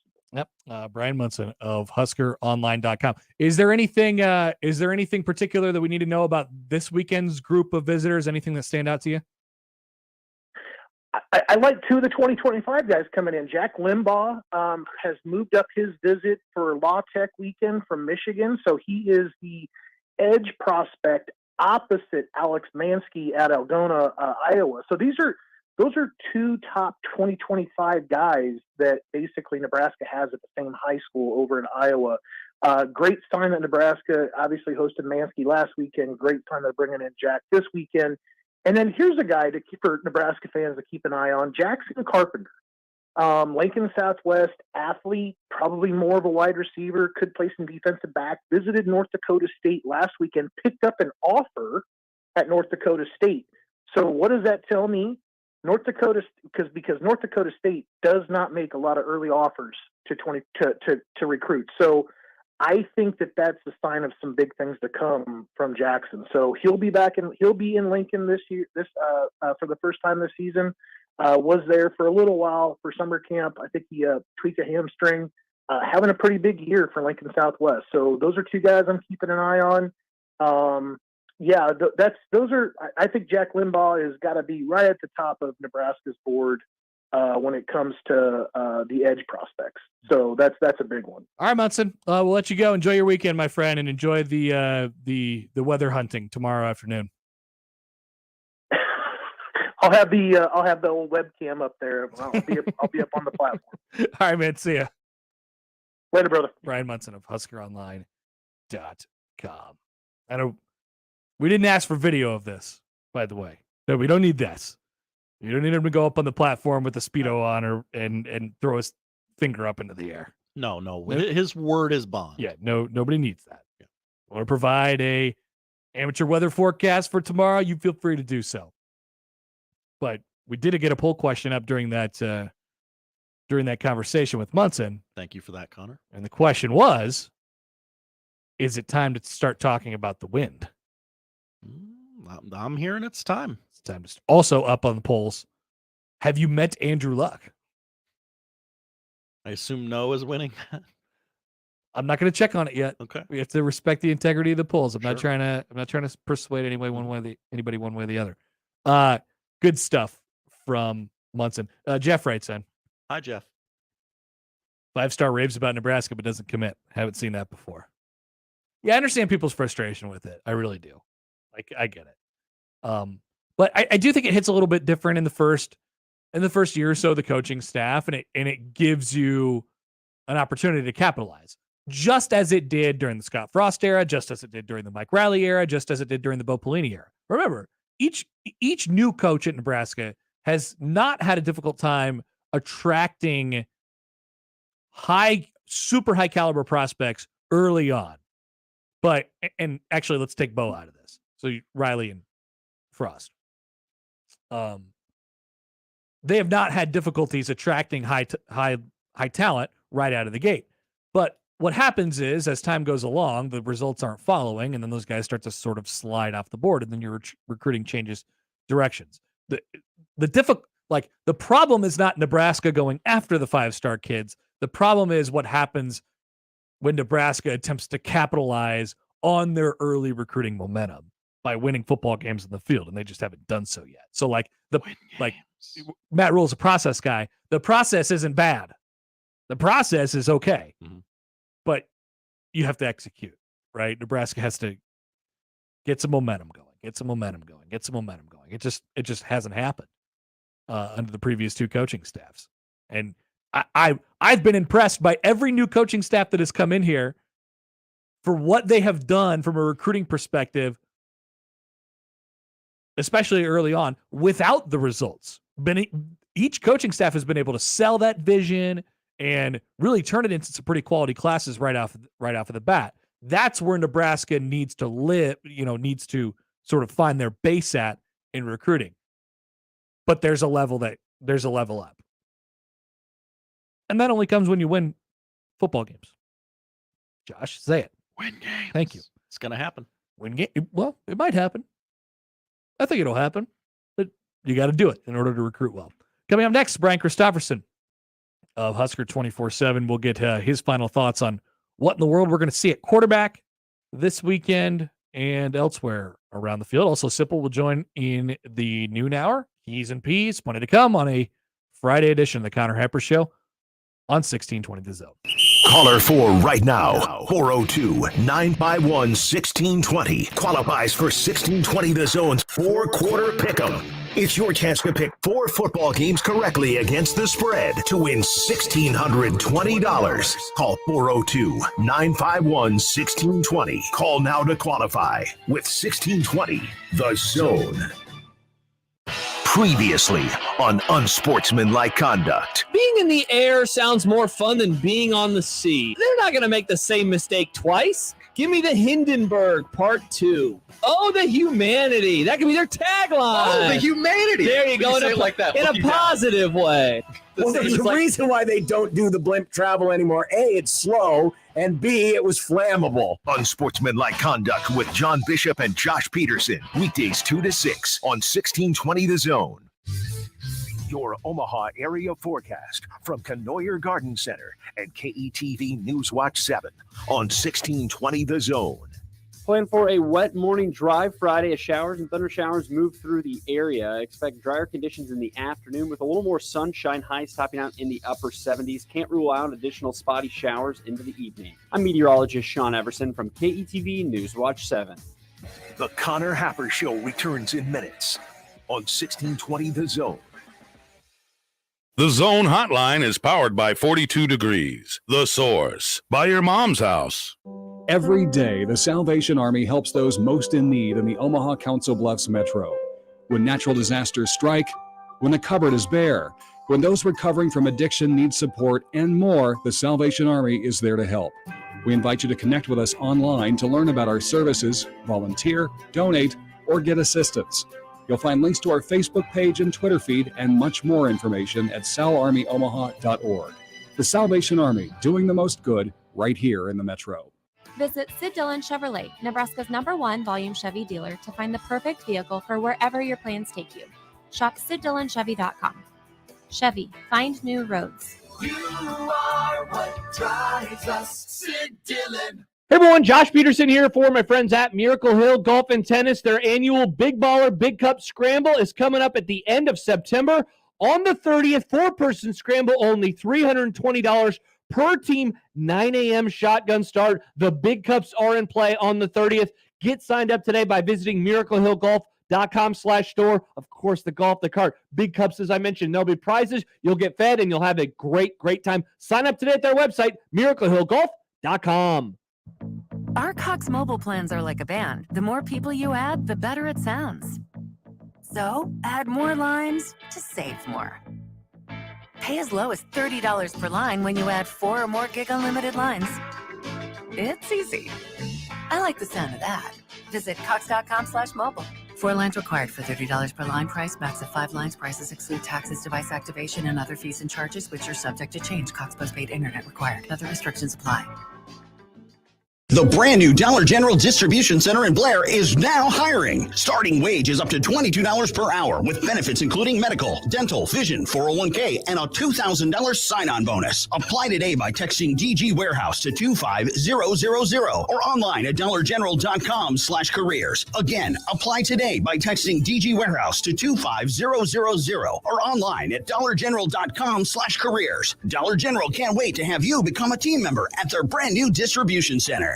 Prescriptions require an online consultation with a healthcare provider who will determine if appropriate. Restrictions apply. See website for details and important safety information. Subscription required. Price varies based on product and subscription plan.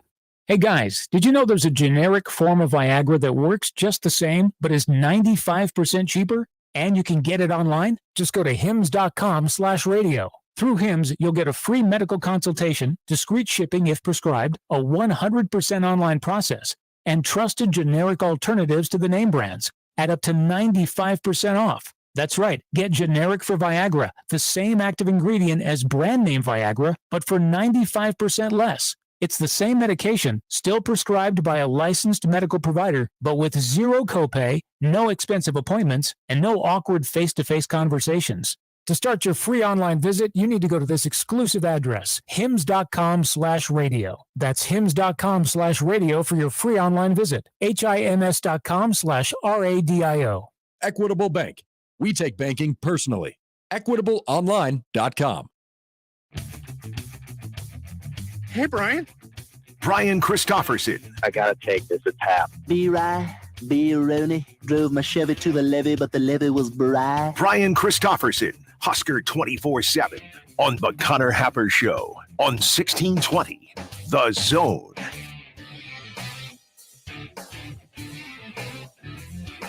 We got football tomorrow, Nebraska and Louisiana Tech. Troy Edwards, will he be in the house? I don't know. His son will be. It'd be awesome if they brought Troy Edwards out and he waved to everybody, and then they clapped just like they did for him in 1997. Bryan Christopherson joins us now on the 42 Degrees of Source Hotline. BC, what's up? Hey, how you doing? Good. Do you think they should bring out Troy Edwards and have him wave to the crowd tomorrow? Yeah, that'd be all right. Nebraskans would like that sort of thing.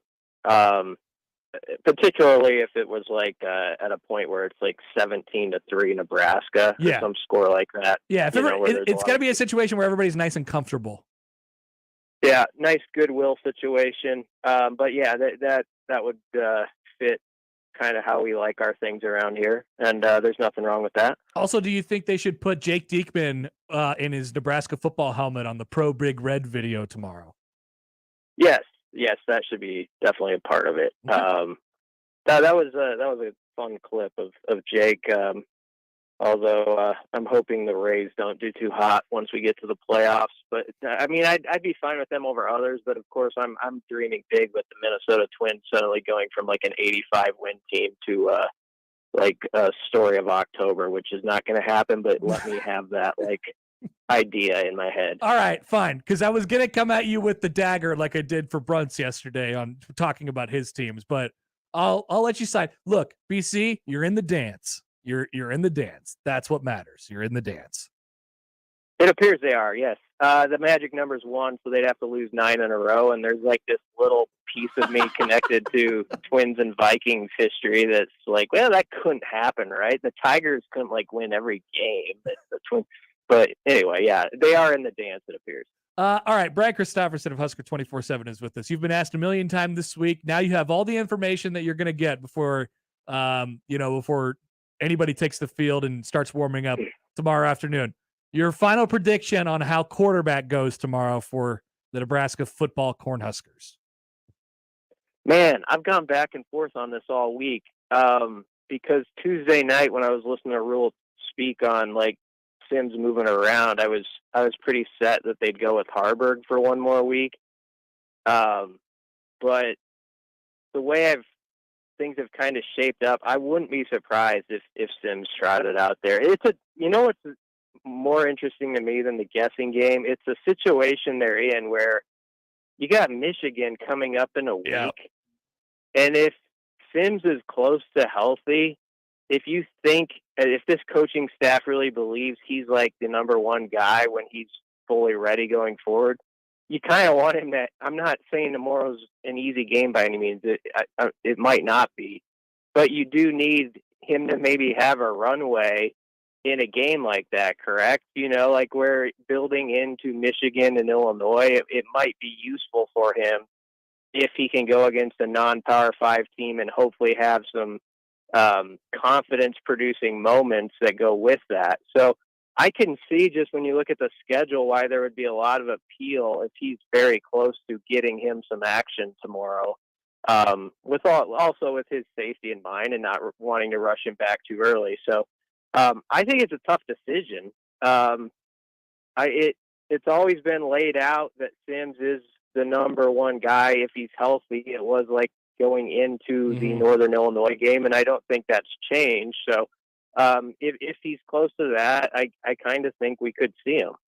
So for that reason, do you think Nebraska, if Heinrich Harburg starts tomorrow and then there is a situation where Sims still gets into the game and plays, like, is that a statement? Are you saying something by saying that, by doing that? I don't think so. Not if you explain it well in the post game too. Right. Like Rhule's, the thing that Rhule's really good at that other coaches around here haven't always been is putting words to why they do what they do. And so I think whatever they end up doing tomorrow at quarterback, it's nothing that he can't go in and speak on pretty well and I think in a convincing manner about why they did it a certain way. So that's something that he's really gifted at. And so I don't think that's going to be a big problem. I've just been thinking about it from the standpoint of like, if Sims doesn't get in tomorrow or he can't go yet, and then suddenly it's like Michigan coming here and basically his two games have been the ones we've seen with the turnover issues and all that. And it's like, here you go. Here's the ball. Here's Michigan. Sometimes that's just the way it is, but that's a really tough deal. So if there's a way you can work around that and not have that scenario be like that, that would be kind of a nice deal for Nebraska. Yeah, like ideally you want the quarterback who finishes the game tomorrow to be the quarterback who starts the game next Saturday. And you also don't want to have the whole quarterback thing hanging over you next week, even though we're probably, trotting down that path a little bit already. But like in an ideal world, it's not really a question who the guy taking the snap is against Michigan. I don't think so from what we've heard. I understand why it's a discussion with everybody else. That's the way it's always going to be with the quarterback spot. But this staff, I don't think has moved on yet from Jeff Sims by any means, and that's the way it is. They're the decision makers. So yeah, I kind of think that's where we're headed.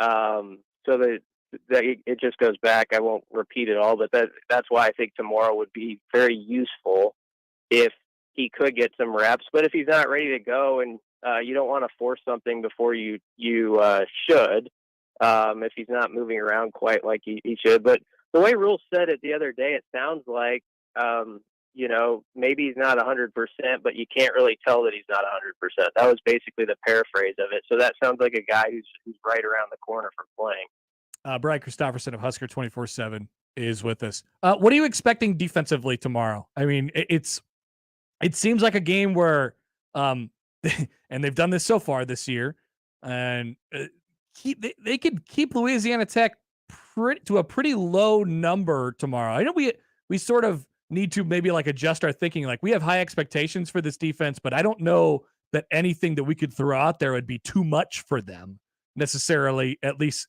to this point. What are you expecting from Nebraska's defense tomorrow in terms of like an output of what they're able to do? I'm expecting them to be solid, but it is a trickier test this week than this past Saturday. I know Louisiana Tech's not an overall great football team, and they're coming off a loss or 2-2, but they do have some perimeter weapons. Obviously, everybody's heard about Smoke Harris, but they've got some other guys that are pretty dangerous in space. And so it's going to be similar to Colorado in that way, where you got to show, you're dialed in with your tackling and all that stuff. But the thing that Louisiana Tech can also do is they can run the ball pretty effectively with their scheme. And so that's obviously been something Nebraska has shut down with every opponent so far. But they've got to make sure that doesn't just all of a sudden become a thing tomorrow where, Louisiana Tech's running for 160 yards or something like that. And then you're kind of on the edge of your seats because they've got you off balance. So it's got to always start, I think, with stopping the run first. And there's a lot of confidence right now in Nebraska's defense to be able to do that. And there should be. And then the big thing, as half the big talk is, can you be that defense that goes from good to great? And to do that, you change the game with turnovers. You take the ball away 2 or 3 times. You dramatically flip the field, or you get a pick six or something like that, where you kind of completely own the game with your side of the ball. And obviously that helps out, loosens everything up for the offense too. I felt like the offense gained confidence as last week went along, because they knew the defense had their back, and they knew that, hey, even if you punt the ball and you make the opposition go 80 yards, good luck with that. So when you feel like that's the way it is, that sometimes helps the other side of the ball too. So it's a very confident group right now. But I do like that Rhule spent a couple minutes at the beginning of the week talking about all the things they can still do better. And it seems like a defense with guys that are quick to nod their head to that and say, yeah, I see that. Like, we're not going to think we're all that because we shut down Northern Illinois. They know there's bigger fish out there, and they got to improve this week because man, a monster's awaiting a week after that. How many carries for Anthony Grant tomorrow? I'll say how about 17 or 18? Yeah, I think maybe he gets into that 16 to 20 carry range. It'll be interesting how they divvy it up with the second and third guys with Emmett and Quinton. I think they like what Quinton can do with the ball in his hands. The big question for Quinton, with how much he actually plays tomorrow, is with the pass protection stuff. And Louisiana Tech is going to throw some exotic blitzes, and they're going to challenge Nebraska in that way. And that's the deal where, do you trust him yet? And that's nothing against Quinton. It's just being a young player. Do you trust him yet to not get your quarterback killed, to know what he's doing out there? So if there's anything that holds him back, or a reason why we don't see him as much, that would be it. It's some of those intricate parts of the offense when the ball isn't in his hands. Yep, I'm with you. Bryan Christopherson of Husker 24/7. BC, final score prediction? I have it at Nebraska 34, La Tech 17. I sort of think it'll be a slow burn like last week, where they build it up. They're up maybe 10 to 14 at the half, and they pull away in the second half. So I do think Louisiana Tech, in some ways, is a more dangerous team than the one that came in here last week, just because I think their offense has more explosive guys that, if they make 2 or 3 big plays on you, suddenly you're a little nervous. The thing I always say about these games is usually you're fine if you're the Power 5 team if you avoid what I call the 10 to 14 point play. And that's the play where you're driving, you're basically, in their red zone or their side of the field, and you throw a pick or something that gets returned the other way. If you think about when Nebraska's gotten into trouble in games like this, there's always something like that happens. Like you could go back to McNeese State when Amir had to bail him out. Tommy threw like a 95-yard interception that got returned on him late in the first half, or that wouldn't have been an interesting game probably.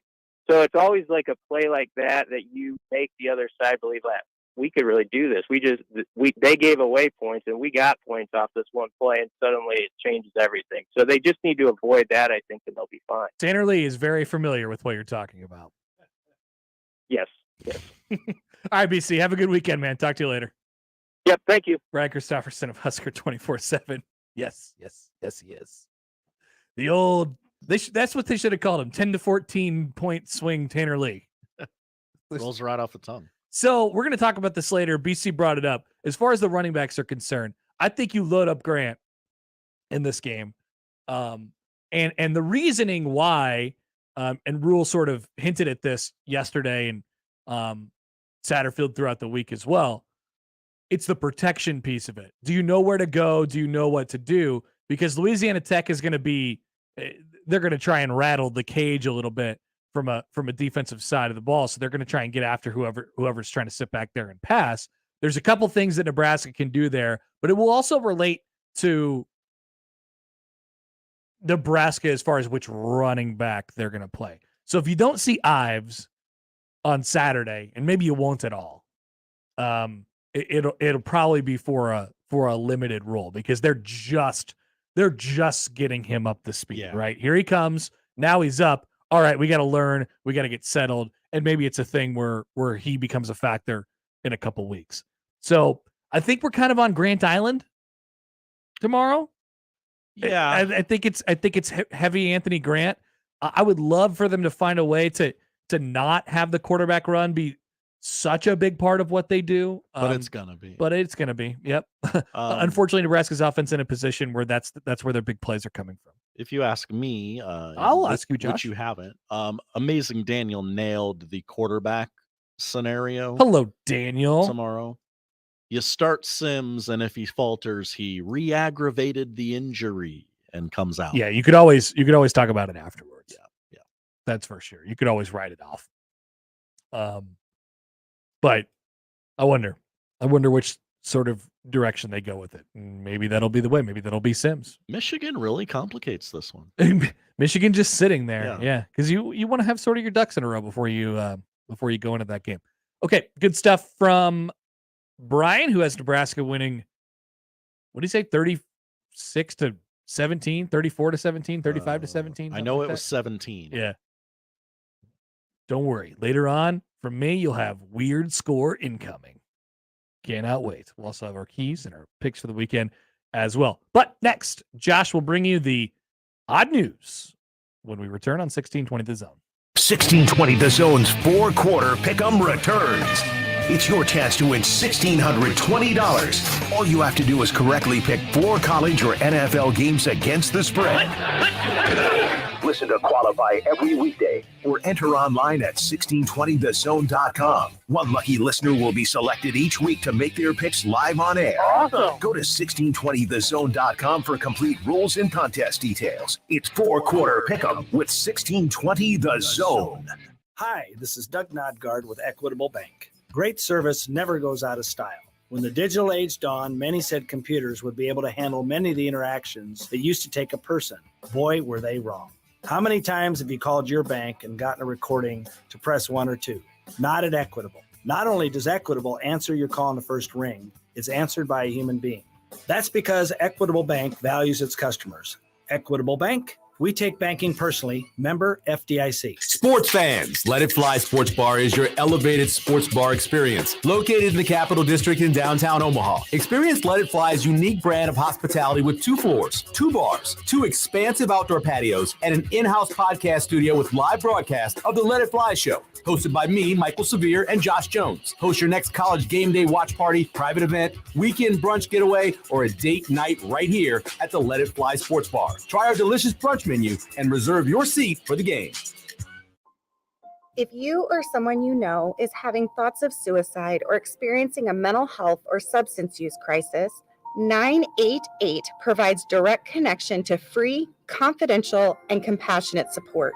When you call, text, or chat 988, you'll be connected to trained crisis counselors who will listen to your concerns, provide support, and connect you to additional resources if needed. Nebraska needs you. There is hope, and the Lifeline works. It's the final weekend. Grand opening of 42 Degrees at 85th and Andermatt Drive in Lincoln. It's a September to remember with 42% off everything. E-juice, Kratom, disposables, CBD, Delta products, pipes, vaporizers, and candles. All 42% off. Visit 42degrees.com. Stop by the new store or any location. Talk to the most knowledgeable staff who will find just the right product for you at 42% off during our Lincoln grand opening. 42 Degrees. By your mom's house. Certain restrictions apply. Warning, this product contains nicotine. Nicotine is an addictive chemical.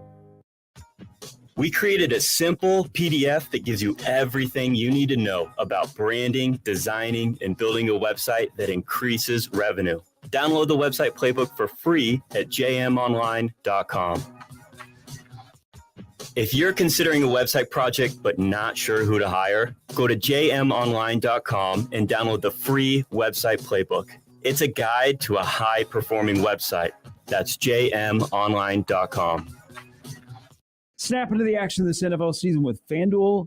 It is America's #1 sports book because right now, new customers, you can get $200 in bonus bets guaranteed when you place just a $5 bet. That's $200 in bonus bets, win or lose. Nick, if you're thinking about joining FanDuel, there's no better time to get on the action. And Gary, as you know, the app is so easy to use. There's a wide range of betting options, including spreads, player props, over-unders, and so much more.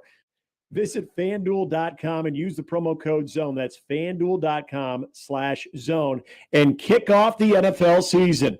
FanDuel, official partner of the NFL. 21 plus and present in Iowa. First online real money wager only. $10 first deposit required. Bonus issued as non-withdrawable. Bonus bets that expire 7 days after receipt. Restrictions apply. See terms at sportsbook.fanduel.com. Gambling problem? Call 1-800-BETS-OFF. And now we've reached the point in the show where Josh Odson reads the peculiar, the bizarre, the comical, the odd news with Odd Son. Odd news, Odd Son. See what we did there? The odd news with Oddson. All right, it's time for the odd news. There's a story in here that I'm excited to talk about involving the Oakland Athletics. Yes. We'll just leave it right there. A story that was sent to me a bunch last night, and I appreciate. But there's more. Yeah, there's people call in and they go, hey, not everybody's talking about this. And that's a perfect spot for the odd news. Yes. I talk about what everybody else is talking about. Josh talks about what nobody's talking about. Yes, even if you don't want me to. Top 5 NSYNC songs. Top 5 Little Rascals. Remember that? one of our most questionable top 5s. Yeah, that one was for sure. It got to be about 12:30 and I didn't have anything. So what's on the top of my head? Little Rascals. Couldn't get them out of my head. All right. What do we got? Tigers first baseman Miguel Cabrera. Yes. Has received farewell gifts from every MLB team this year to celebrate his illustrious career. While some clubs put a lot of thought into their gifts, like a Hollywood star from the Los Angeles Dodgers, a guitar from the Cleveland Guardians. Mm-hmm. Everybody, a popular one is the big rocking chair. Yes. The final team to give Cabrera a gift appeared to disappoint. The Tigers were in town to play the A's, and Oakland presented the slugger with a bottle of wine signed by the team. However, it was not a fancy bottle of wine, as it was a Cabernet Sauvignon. Also signed by the team. Signed by the team. There's no one who's on the team. There was a $90 bottle of wine. While that may be expensive to you and me, not really. I mean, but that would be a good bottle, right? That would be a nice thing. That would be a nice thing. But keep in mind, it's still relatively thoughtless. Yes. So like the Dodgers, they got him a star, and all the other teams have done these like thoughtful things that takes some time. You have to plan this out. Yeah. There's a whole ceremony and stuff like that. What the A's did was the equivalent of saying, holy crap, I forgot. Let's stop at the grocery store. Clubby, go to Trader Joe's. Yeah. In fact, it's not the equivalent. It is exactly that. It is that. But if I'm not mistaken, yes, it gets worse. It does get worse. I know that, but the Tigers are in town all weekend. Like you could have, you could have cobbled something together and said, "Hey, we'll get you on Sunday, your last game here." But many fans have noted that in 2010, Miguel Cabrera spent a few months in a treatment center for alcoholism. So, bottle of wine, bad move. Not good. He doesn't do that anymore. Not a great move. So I didn't know that Miguel Cabrera was a recovering alcoholic. I didn't actually know that. I didn't know that either until last night when the internet sleuths pointed it out to me. Also, Connor, do you follow I forget the name of the account, the exact opposite of freezing cold takes? It's like I nailed that. I predicted it 6 months ago. Steaming hot takes? Yeah, something like that. I've never heard of it. Like about 6 months ago, someone said, "Oh, I bet the A's get him a cheap bottle of wine or something." Sure enough. Nice. Great call. Yeah. Moving on. That's a tough one, man. Yeah. Maybe on Sunday you get him something better. What did the Royals get him? Ooh, good question. Let's see. But also, because everyone knows you're the Oakland A's, and everyone thinks you're cheap and bad at your job. So why do they just steered into it? Yeah. You gotta. So Miguel Cabrera and Salvador Perez have had a friendship for a very, very long time. Mm-hmm. They're both Venezuelan. And you know who else is? Who? NL MVP Ronald Acuna Jr. Mm-hmm. Let's see. Cabrera, who's retiring together at the end of the 2023 season, received a framed photo of his Triple Crown win, which he did in Kansas City. Oh, okay, great. Along with a check for $10,000 as a donation to his foundation from the Royals. Also, what a classy move. A ceremony near home plate where George Brett and Salvador Perez presented him with these things. And the Royals were all standing there clapping. Now, as far as I could see from the presentation last night to Miguel Cabrera, I don't think anybody paid attention to this presentation. They just gave him a bottle of wine and then left. There you go. First pitch is in 12 minutes. And if there was, see you out there, kid. If there was any like AL Central teams, have been constantly terrorized by Miguel Cabrera for years and years and years and years prior to the last 3 years. But, maybe some people have some ill will toward Miguel Cabrera, but no, we still come through with a nice gift. Damn, that's tough deal for the A's. I'm willing to put a prediction out there. The Oakland A's will present Miguel Cabrera with a check for that foundation. They're going to have to make something up because a lot of people have been talking about this. Yep. We moved to Hollywood. La La Land. A lot of celebrities out there in La La Land. By the way, one more thing on Miguel Cabrera. Oh, please. Dan says on the text line. Hi, Dan. If you go to our Reddit/baseball. Sorry, I'm not on the Reddit. I have to ask Nick about I am, this. but not on baseball. R/baseball tells me 2 other teams have also given Miguel Cabrera alcohol-related gifts. Oh my goodness! This is not. Yeah, that. I mean, the A's.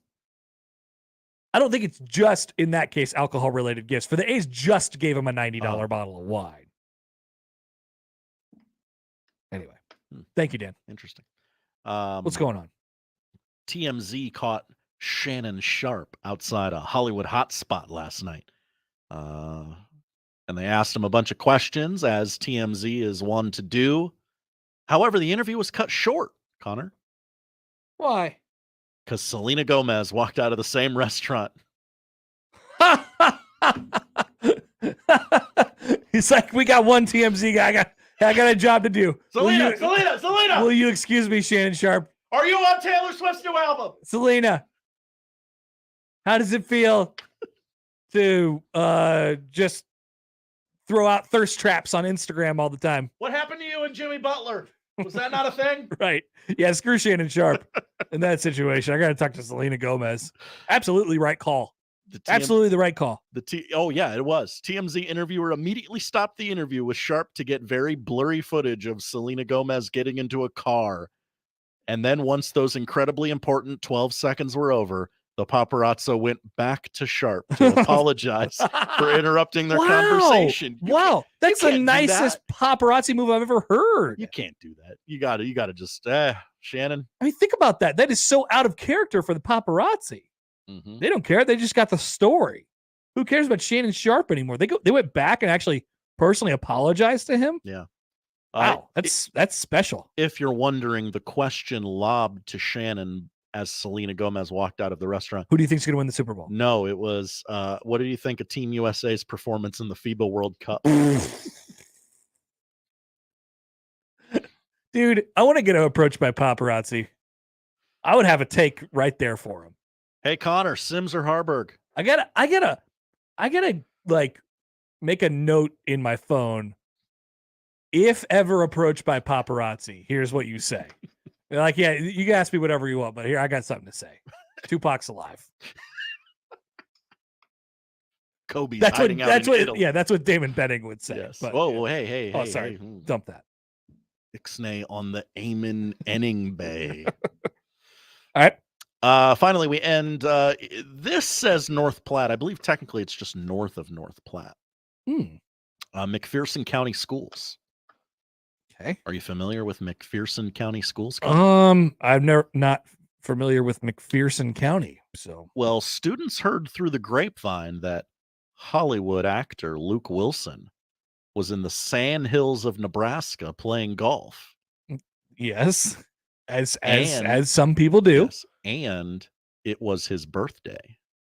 So the students made signs and put them outside of the school to try and lure Luke Wilson to their school. Entrapment.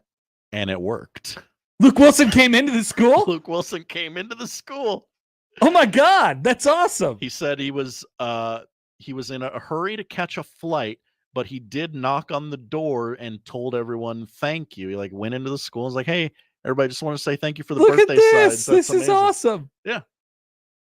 Old school's Luke Wilson. This picture is incredible.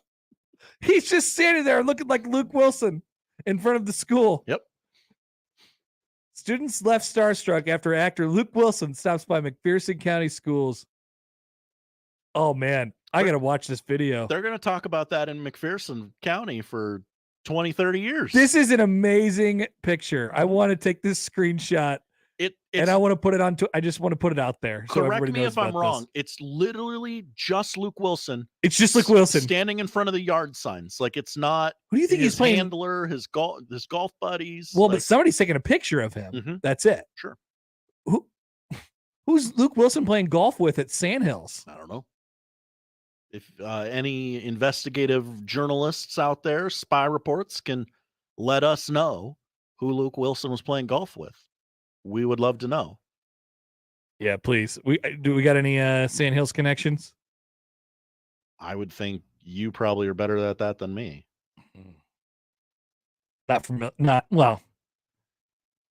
You maybe some more golf circles than I do. Yeah, but that's at a different tax bracket. There's me and how I play golf, and then there's when people play golf in the Sandhills for long periods of time. Sure. I don't really interact much, but I love this. I love this picture. I'm going to tweet it out here in just a second. Luke Wilson, and he's just standing there. He does not look happy to be there whatsoever. Well, It looks amazing. That's the Luke Wilson face, Yeah, right? it's just Luke Wilson. Okay. Thank you, Josh. Thank you, Connor. Very good. Good batch today. Very good batch. Very good batch. We will come back. The noon hour is coming up. We'll dive into maybe a little bit more of the quarterback situation.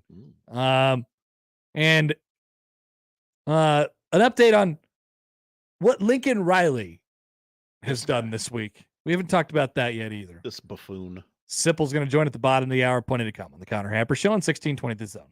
Live from the Host Coffee Studio, this is 1620 The Zone. Email us on the Equitable inbox with whatever is on your mind. The Zone inbox is brought to you by Equitable Bank. We take banking personally. You can hit me up, agree, disagree, tell me your thoughts on life at Hanley@1620thezone.com. We want to hear from you on the Equitable Bank Zone inbox. Get a full breakdown of what went right and what went wrong immediately after every Nebraska game with Big Red Overreaction, presented by Equitable Bank. We take banking personally, and by Coors Light, keeping Nebraska chill. Also brought to you by J. Sennett Contracting, Tinman's Collision Center and Mechanical Repair, and Rotella's Italian Bakery. Immediately after the game, join the show and sound off with the good, the bad, and the ugly. Big Red Overreaction with the Keg and 1620 The Zone. Texting enrolls you in recurring automated marketing text messages. Consent not required to purchase. Message and data rates may apply. Leaving for the gym so early? I'm ready to go. Since you started taking Nugenix Total T, you've been acting like when we met in our 20s. I feel like myself again. Lower testosterone after turning 40 slowed me down. Nugenix Total T has been a game changer for me. What is it about Nugenix Total T that's different? Well, it's a patented key ingredient called testofen. It boosts free and total testosterone to help you get back the drive and energy from your youth. It's backed by 5 clinical studies. I've seen the huge difference it's made for you in the gym, at work, and in the bedroom. I'm so glad I sent them a text for my complimentary bottle. Text ALL to 42424 right now for your complimentary bottle of Nugenix Total T. Nugenix is the #1 selling testosterone boosting brand at GNC and Walmart. Do it now, and we'll also send you a bottle of Nugenix Thermo X, our newest, most powerful fat burner ever. Absolutely free. Text ALL to 42424. That's ALL to 42424. Products and statements have not been evaluated by the FDA. These products are not intended to diagnose, treat, cure, or prevent any disease or illness. At Charmin, we heard you shouldn't talk about going to the bathroom in public, so we decided to sing about it. When you're rolling Charmin Ultra Soft on the potty, this is more, so roll it back, everybody. Charmin's irresistibly soft and hella nice. The grip is always soft. It's our party vibe. She's cushioning things so our cheeks feel flat. So every booty wanna touch the sky. Charmin Ultra Soft is irresistibly soft and more absorbent, so you can use less. Enjoy the go with Charmin. If you're hiring, it can feel like you're trying to find a needle in a haystack. You can hope the right person comes along, or you can just use ZipRecruiter. And now you can try it for free at ZipRecruiter.com/radio. In fact, ZipRecruiter has helped a lot of business owners find their needle in a haystack, like Marco, president of operations at Telly Tires and Auto Centers. Because Telly Tires has grown a lot in the last few years, Marco needed to hire everyone from a receptionist to a store manager to a head mechanic. ZipRecruiter helps me find all the right people, even the most difficult jobs to fill. ZipRecruiter helps me keep my business running. Take it from Marco and millions of other businesses who've used ZipRecruiter. ZipRecruiter can help you find the needle in the haystack. See why 4 out of 5 employers who post a job on ZipRecruiter get a quality candidate within the first day. And right now, you can try ZipRecruiter for free. That's right, free at ZipRecruiter.com/radio. That's ZipRecruiter.com/RADIO. ZipRecruiter.com/radio. ZipRecruiter, the smartest way to hire. Let it fly. Your elevated sports bar experience. KOZN Bellevue, Omaha, Council Bluffs. This is 1620 The Zone.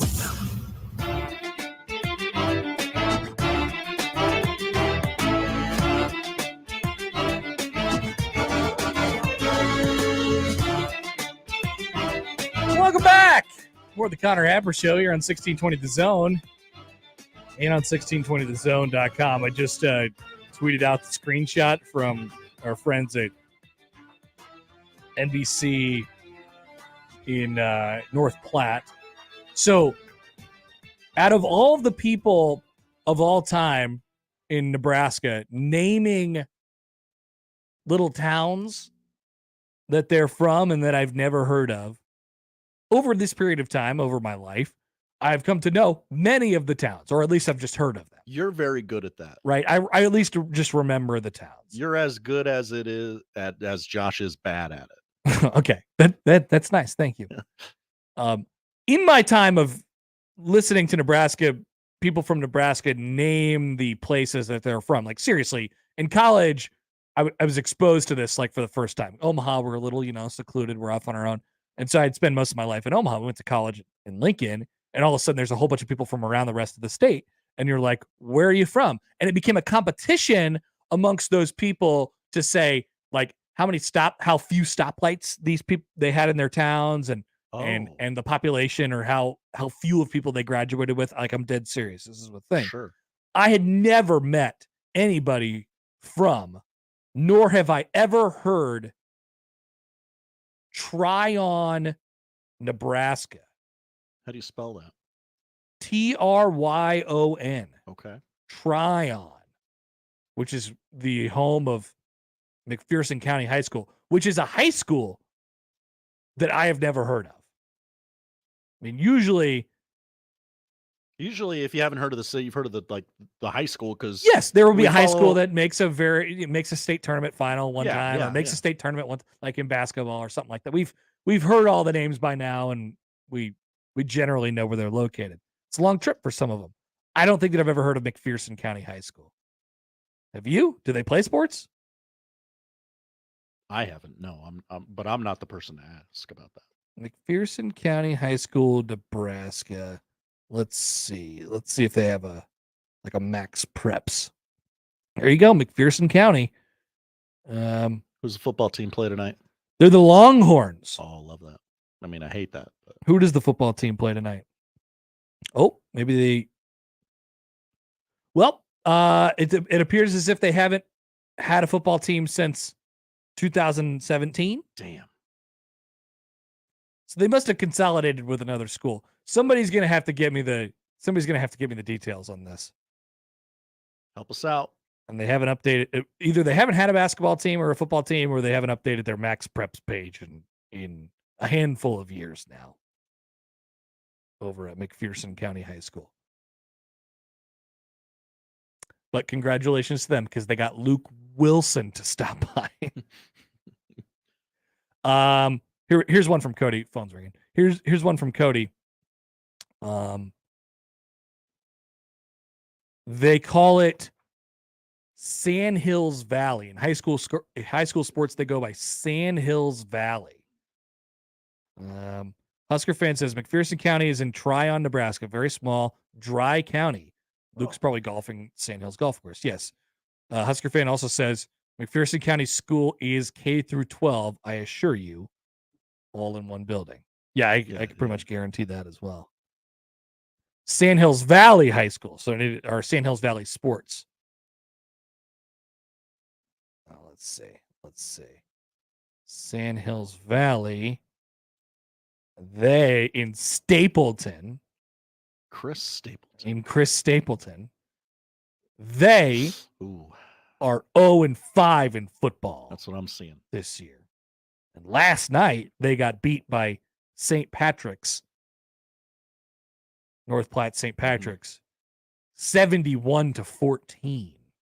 But guess what? Luke Wilson visited the school that most of them go to. They won the game. It's still not completely clear to me on how the co-ops work or anything like that. I have no idea. I really like their logo for the Sand Hills Valley Mavericks. The Sand Hills Valley Mavericks?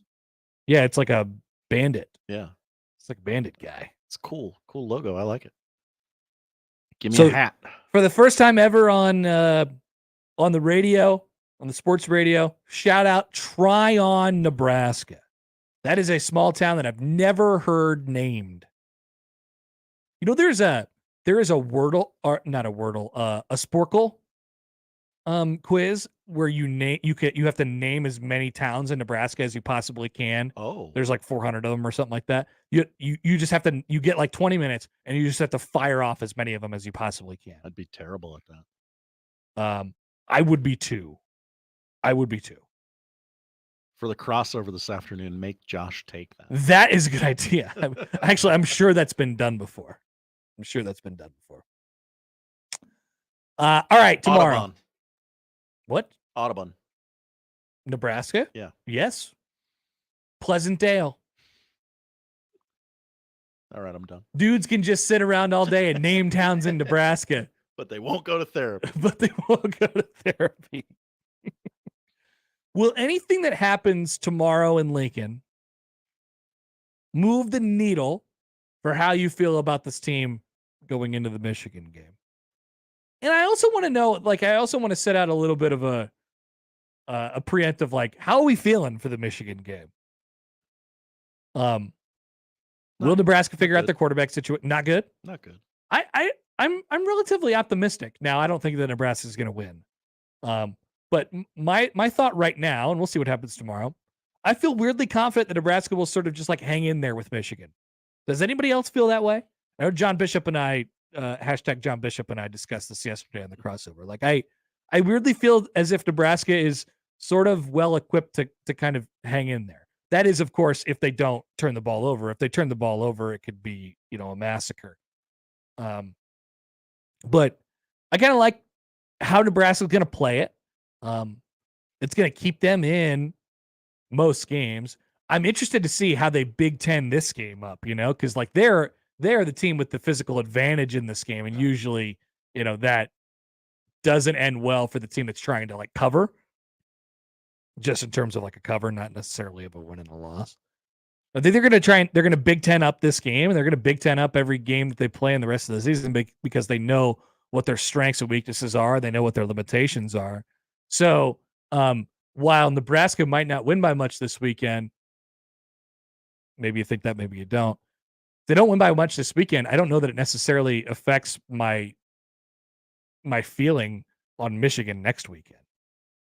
I feel like Nebraska will hang right in there. So the only thing that would impact my thinking is if they get coach back this weekend and it looks different.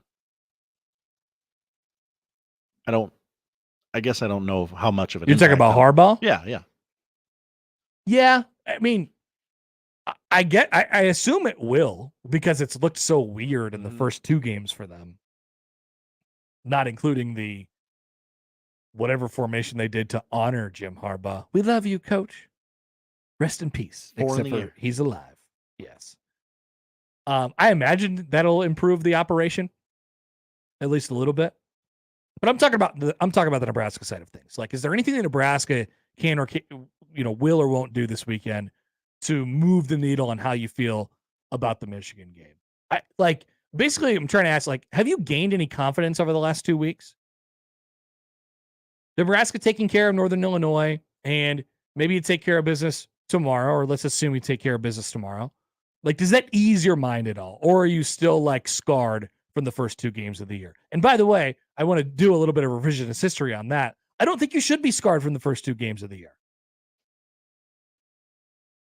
I don't think you should feel that bad about how Nebraska performed in their first two games of the year. I think you should feel bad simply because they were two missed opportunities, especially in the Minnesota game. They just, they blew it. They missed an opportunity to win a football game. They lost, Connor. People forget. They did lose. But I don't feel bad about the way that necessarily they played, the total product in which they played. And it really was the same thing against Colorado. Nebraska hangs in there all the way through. And I know that, we got a little ugly at the end. It got a little ugly at the end. But once again, I don't know. I'm trying not to go too sunshine and rainbows here, but I do think there is something to the point of, man, it just feels like everything that Nebraska did well and looked better at in those first couple games got erased by the fact that they turned the ball over so much. And that's how football works. You have to still execute. You have to do that. It doesn't get you a win in return. But we could still look at the total product. We could still look at what they've done over the course of the four game, or what's about to be the fourth game now, tomorrow, and we could say, you know what, if you play generally that way and you minimize some of the bad things that you're doing, you minimize the turnovers. Obviously, you can't be as bad as you were in the Colorado game in that situation. You can't be bad in bad situation. There's things you have to clean up. But generally, if you play that way, Nebraska's still going to be every game. We asked at the beginning of the week, do you still think Nebraska go to a bowl game? I do. I don't feel differently about that right now. So like I think what will, and we'll have Big Red Overreaction tomorrow, by the way, me and Nick. Hopefully on Big Red Overreaction, we're talking about, man, this thing is kind of stabled out now, and we can look at the 4 games. We can look at the first third of the season instead of thinking about, you blew Colorado, and that's the one that's hanging in my head. I understand that that's the best. Those are the best 2 piece of competition you played so far, Minnesota and Colorado. But I do think, what they did last week and what I think they'll do tomorrow should mean something. I'll give you something that I think can maybe move the needle. A shutout tomorrow. I know they were close against Northern Illinois, but I think a shutout might get me to think that, Josh Odson wants a shutout, 0 points. Michigan's only scored, they've scored in the 30s in each of their games. Like, that's not. No, they have not been what we thought they were going to be, or what a number 2 team in the country is expected to be. They're expected to just drill and run over whoever they play. They have also not allowed more than 7 points in a single game this season. Right. So give me Nebraska 9-6 over Michigan. Yeah, I don't think Nebraska's going to win that game. They're not going to be able to score enough points to do it. But like, we get this from the text line from the 402. Hi, 402. Against Michigan is going to be similar to Colorado. Defense will start good, but the offense won't help them, and they'll get worn down. Okay. And while that's possible in their way, keep in mind it's not necessarily as explosive. I feel good about Nebraska's defense's ability to sort of hang in there in that game. Both teams are trying to limit possessions, right? Nebraska and Michigan. Oh, yeah. Yeah. Oh, yeah. Yes. It's not like, oh, man, we got to stop them 14 times. Like Jack John writes in, he says, whatever the over-under is for the Michigan game, I'm going to go ahead and take the under in that one. Yeah. I agree with that theory. Take the under. Tentatively. I want to see the number first. Okay. So, I don't know. I don't know what the conclusion is here, but people, I feel like what they did last week, regardless of opponent, is wasn't necessarily a raising of Nebraska's game, even though they did look better from the turnover standpoint, but it was more of a continuation of what they had done over the first couple of weeks. They won the game. They won by a lot. It looked better. But obviously it looked a lot better on the scoreboard, and that's what people take that's so dramatically different from it. I didn't think it was all that dramatically different from what they'd been in the first couple games. And their defense continued to be really good. Their offense continued to sputter, and because you were playing against a good team or a not so good team, you were able to hit a couple things that missed by just an inch. I guess preseason. I think the same thing will continue this week. Sorry. No, that's fine. I probably thought Michigan by 30 or 40, one of those blowouts that we've seen quite a few times. But now that I've seen what Nebraska looks like, I've seen what Michigan looks like, couple touchdowns, my total of margin of victory for Michigan has come down. Okay. Not moving the needle. Yeah. Moving the needle. The needle has moved, I guess, is what I'm trying to say. John writes in the Equitable Bank inbox. Connor at 1620. Hashtag John Bishop? No, not hashtag John Bishop. Okay.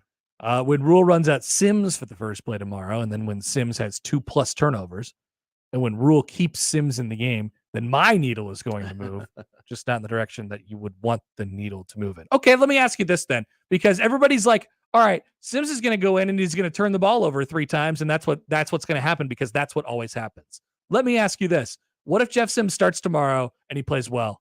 Are we even going to accept that? Because we're just so out on him now. Everybody is just competition, Connor. It was law tech. Yes, exactly. That's what just like Heinrich Harburg didn't have the same thing last week. Yep.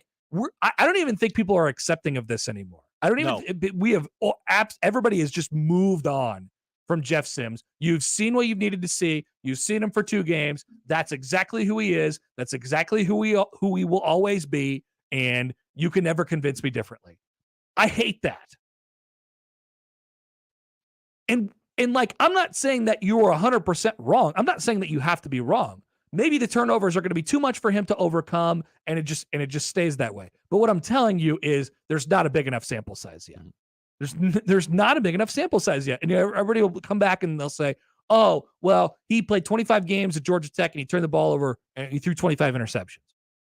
And he turned the ball over another handful of times. He's just a turnover machine. But once again, he did 4 times that much the first 2 games.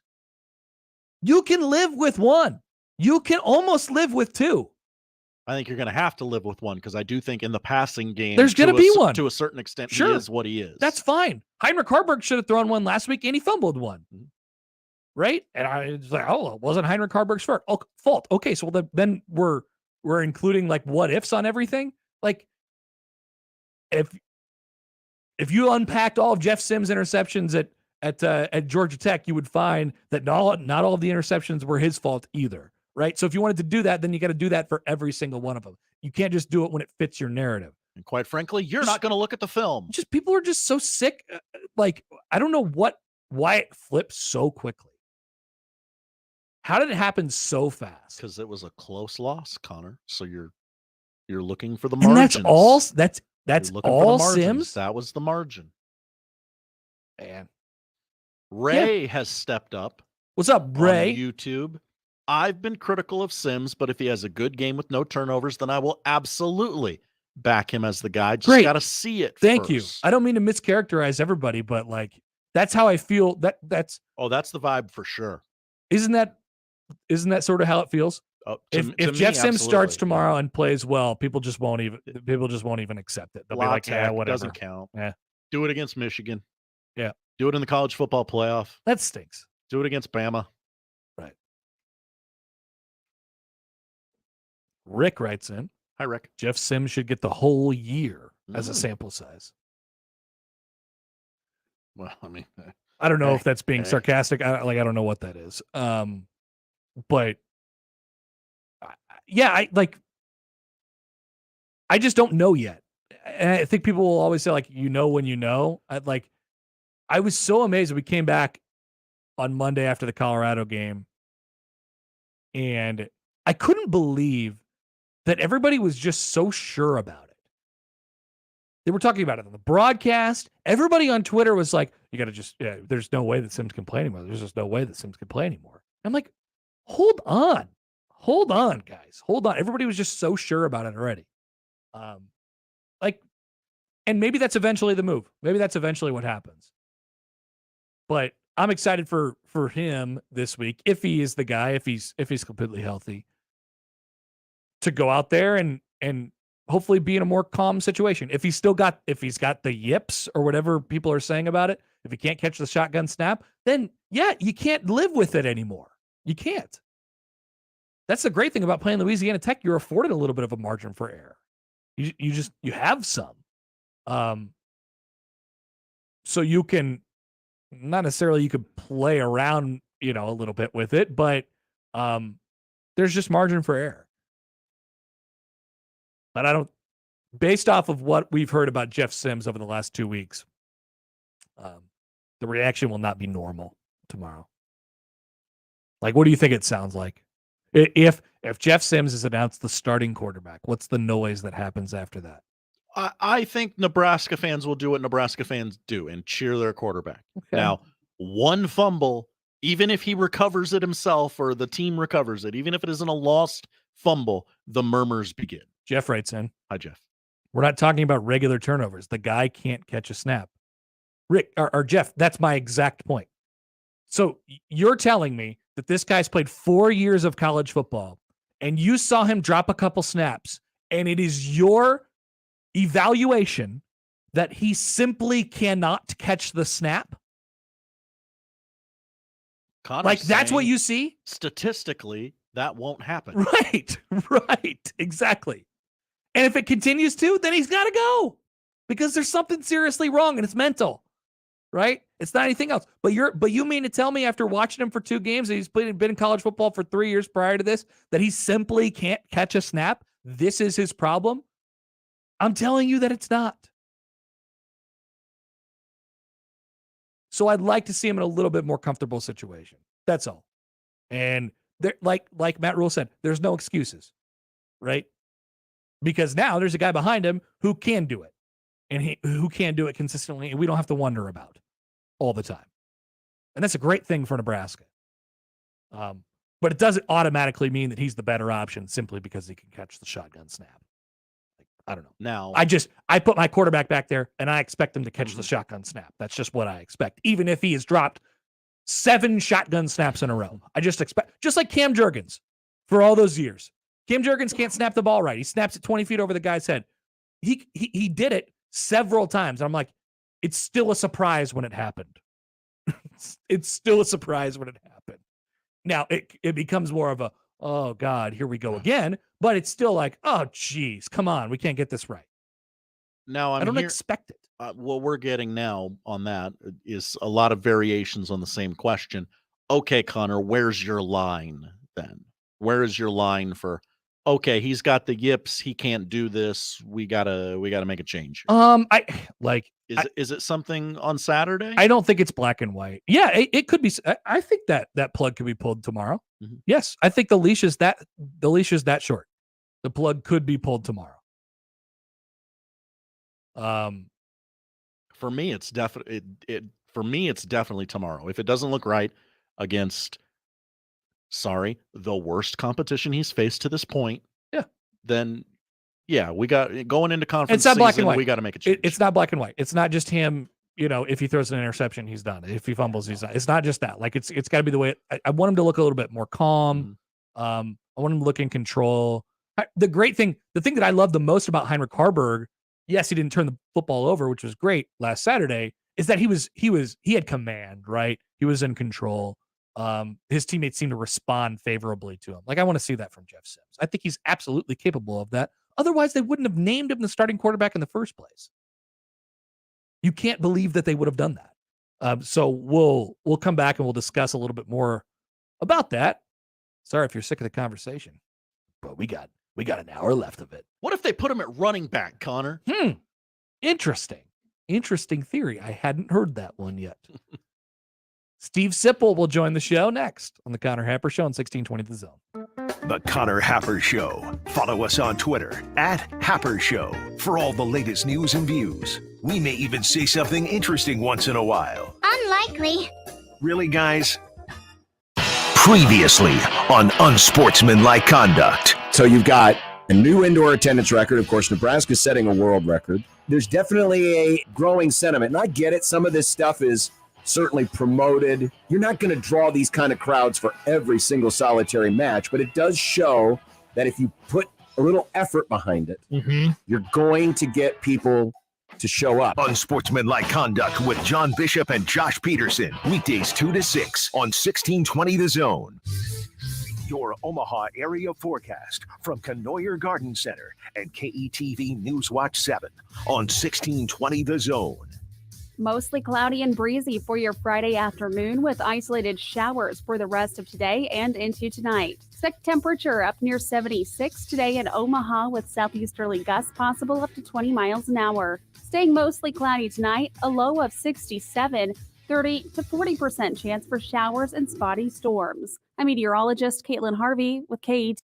More with Connor and Josh after this. We're going to have an extensive professional relationship, my man. On 1620 The Zone. Say goodbye to summer and hello to cash loans. Let's face it, your personal banker probably won't loan you thousands of dollars today, but Saul's Jewelry and Loan will. Simply bring in your boat, camper, RV, jet ski, ATV, motorcycle, even your beautiful convertible, along with a clear title. And Saul's will loan you up to $50,000. No credit check, no hassle, and more importantly, no worries. Saul's indoor storage facility is so clean and secure, you can store your precious Harley-Davidson for the winter and pick it up next spring. So if you need a quick cash loan, Saul's is here to help.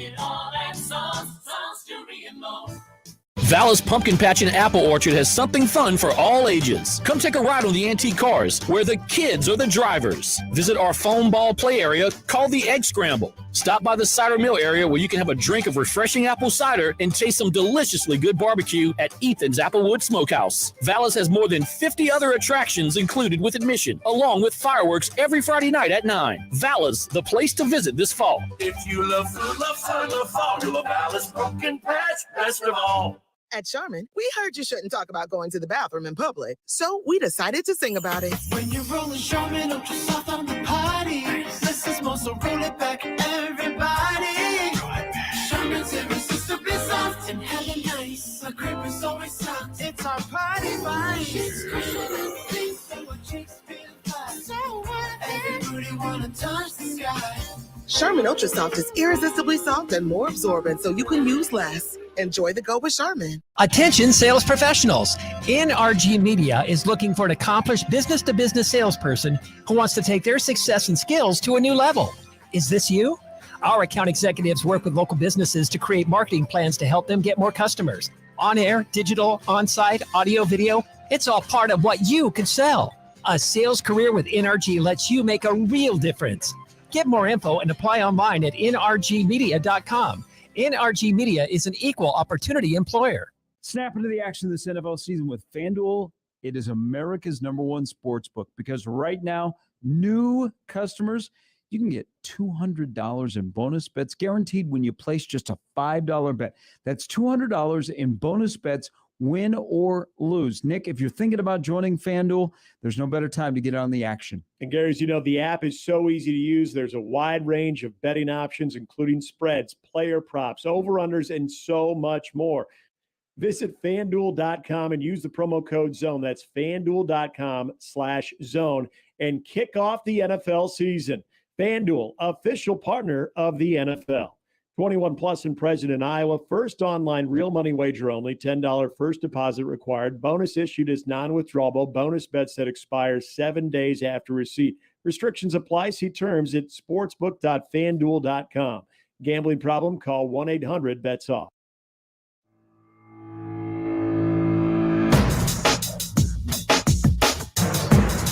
All right, welcome back.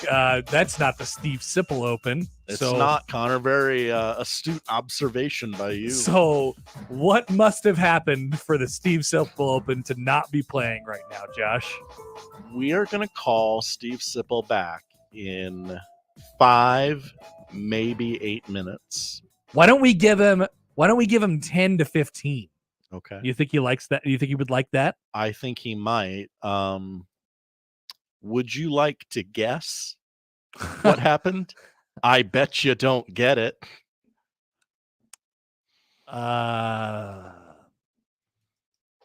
He told me he was in a jam, and I thought, oh no, that's not good. We don't want Sipple to be in a jam. No, he's in a jam sometimes. And then he told me what Why? the jam was. Is it something involving his car?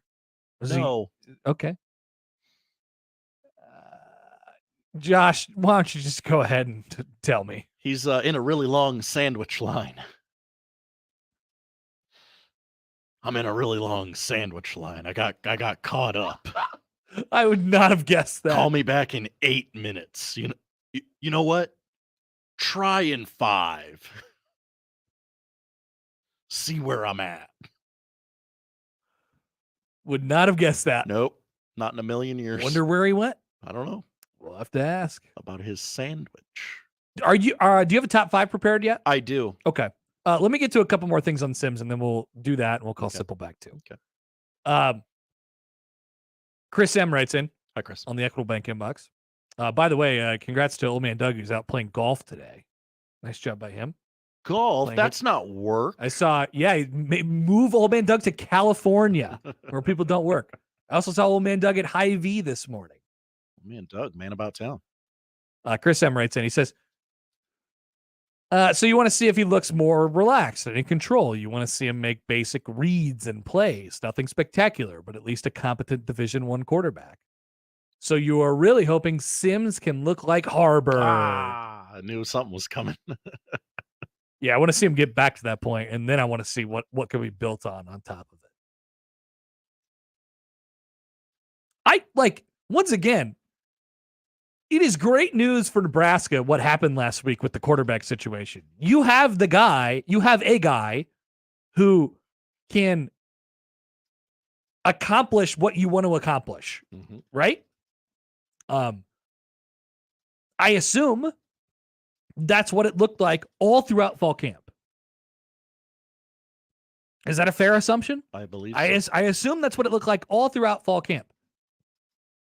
From what we heard, it was not really close in terms of competition. But here's the reality that sets, and so that means that Jeff Sims was able to do those things and add a little bit more to what he was doing. But now there's a different thing, and there's a good thing that's going on for Nebraska, and that is that, like I said, the competition is there now. The leash is shorter. The pressure is on for Jeff Sims. So, like, he's actually feeling that. And like I said earlier, I think there's an element to this where Jeff Sims really wants to play tomorrow because he's probably in fear of getting Wally pipped at this point. Coach, I got a headache. Don't put that Lou Gehrig guy in. That makes Heinrich Harburg Lou Gehrig, by the way. Ooh. Yeah. Also, good now. Watch out later. Right. Brian writes in. Hi, Brian. Remember, we have no receivers to throw to. Great point. That gets in your kitchen, too. Gets in your kitchen. Yeah, man. That's where I'm at. Trust me. I'm not, because I've heard the criticism through the week of like, hey, they just don't want, like, they don't want to not play Sims because then they'd be admitting that they were wrong, and they have their wagons attached to Sims, and they're too proud, and they're too, they don't want to roll it up yet. Like, there might be a small twinge of that, but I think they believe in the guy. Like, you're making it more sinister than it has to be, right? They're going to play the best guy, gives them a chance to win. And so believe me when I tell you that if they have to make that decision, they'll do it. But clearly, they want to give the guy another chance, clearly. To the phones here on the 42 Degrees hotline. It's not Stephen M. Sipple. It's Tim. Hi, Tim. Hey, man. There's a difference between a gamer and then a practice guy. Do you understand that? He's not getting it done on the field when it's go time. Well, he hasn't. So I don't know why you keep sticking up for this guy when he can't handle a snap. Because it's been 2 games, and I believe he can handle a snap because he's done it for 3 years in his college career. It's actually been 26 games. Yeah. He's played 26 games. And he hasn't fumbled every shotgun snap he's ever taken, Tim. He catches most of them. Have you watched all the Georgia Tech games? No, have you? Have you seen him? Tim. I have. Yeah, it's called the ACC Network. Big Yellow Jacket fan, Tim? The guy cannot play. Thank you, Tim. I appreciate the call. I don't think you do. Tim has watched every single Georgia Tech game. Wow. So there wasn't one time where he caught the shotgun snap. Every time. Fumbles it. See what I'm saying? We're being a little bit wacky. We're being a little bit crazy. Right? Also, I do not believe Tim. I picture Tim in his basement with the clicker going over the all 22. Oh, give me that all 22, baby. Time to settle in for some Georgia Tech football on the ACC Network. Jack John writes in, Tim is a hashtag lying boy. This is my main point. This is all I've tried to say this entire week. He's turned the ball over. He has been turnover prone in his career. Indeed, he has been. But in his first 2 games at Nebraska, he's been turnover prone by the rate of about double of what he had been in his Georgia Tech career. And what I'm telling you is it mathematically will not continue that way. He has been a high turnover rate guy through the first 2 games. It's been double of that. So you just you can't live with that. You can't live with that. No, you can't play that guy when he's doing that. But what I'm telling you is that I do not expect him to be that. Look at this, Tim. Georgia Tech versus Western Carolina, September 10th. Was there a shotgun 2022. Fumbles. Western Carolina, 2. Georgia Tech, none. 0? Wow. He must have been in the shotgun at least once in that game. 8 of 17. He did throw a pick, but we know that's. How did he have 0 turnovers if he threw a pick, No, Josh? that was Now you're lying. That was fumbles. Oh, okay. You got to listen, Connor. 8 carries. I got liars all around me. 55 yards. KDH writes in, Tim just calling in and blatantly lying is hilarious. Everyone wants Arberg to be the NU version of Rudy, but he's also got flaws. Just say you thought it looked better with Heinrich Harburg than That's Jeff okay. Sims. I did That's too. Fine. I did too. We can agree to disagree on that. Don't lie. Mustache Adam. Tim has the hubris to think he's watched every single Georgia Tech game with Sims in it. Is that like me kicking a 45-yard field goal? All right. Oh, look at this. Georgia Tech, UCF, September 24th, 2022. What happened in that game, Josh? Well, Jeff Sims didn't play. Clearly somebody didn't watch the game. Oh, nope. I was looking at the wrong side of the box Call score. up Tim. I'm sorry. Oh, my goodness. No fumbles. Oh, nope. He did fumble. Kyle writes it I on. was looking at the wrong side of the box score again. Stop, Josh. You're playing yourself Yep. now. From the text line from Kyle. New quarterback standard at Nebraska for basic quarterback play when talking about catching snaps. Quote, he catches most of them. I believe that was quoting me. Mm-hmm, mm-hmm. But this is what I'm saying. We've gotten this week on the Sims thing. People will call in and they'll be like, remember Sims dropped the snap? He can't catch the snap. You're telling me that a man, is incapable of catching the shotgun snap that goes to him. If you believe that, and you believe that's true about Jeff Sims, then your opinion of not playing him is warranted. You would not be able to play a quarterback if he was physically incapable of catching a shotgun snap. I would support that idea. If you saw but that I in believe practice, that he is. If you saw that in practice each and every day, you would shut him down for the season due to that high ankle sprain. Oh, God.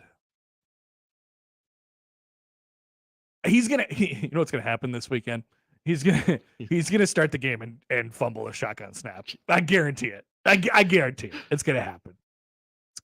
And then Tim's going to call in and be like, see, I watched all the Georgia Tech games. All right. Okay, so let's take a break and call Sipple. Love it. We'll save Josh's top 5. I don't know when we're going to do it. Yeah, it's fine if we don't. I don't either, but we might find a couple minutes for it because I was really looking forward to the top 5 today. Top 5 bad gifts. All right, I'm actually down for that list. We'll come back with Sipple out of the sandwich line next on 1620 The Zone. Omaha's most listened to all sports radio station. Again and again and again. 1620 The Zone. We created a simple PDF that gives you everything you need to know about branding, designing, and building a website that increases revenue. Download the website playbook for free at jmonline.com. If you're considering a website project but not sure who to hire, go to jmonline.com and download the free website playbook. It's a guide to a high-performing website. That's jmonline.com.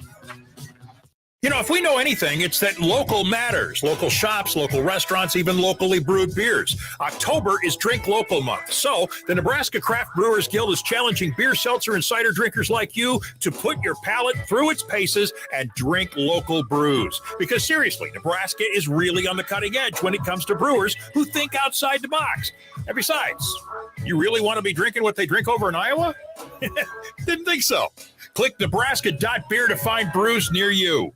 At Charmin, we heard you shouldn't talk about going to the bathroom in public, so we decided to sing about it. When you're rolling Charmin Ultra Soft on the party, this is more, so roll it back, everybody. Charmin's irresistibly soft and hella nice. The grip is always soft. It's our party vibe. She's crushing and things, so our cheeks feel fine. So what? Everybody wanna touch the sky. Charmin Ultra Soft is irresistibly soft and more absorbent, so you can use less. Enjoy the go with Charmin. Creighton Sports Update. Big East Women's Soccer is back in Omaha this Sunday. Blue Jay Women's Soccer welcomes the Georgetown Hoyas to Morrison Stadium for the Big East home opener. Kickoff is set for 1 p.m. Purchase your tickets online today by visiting gocreighton.com/buy. And that's your Creighton Sports Update.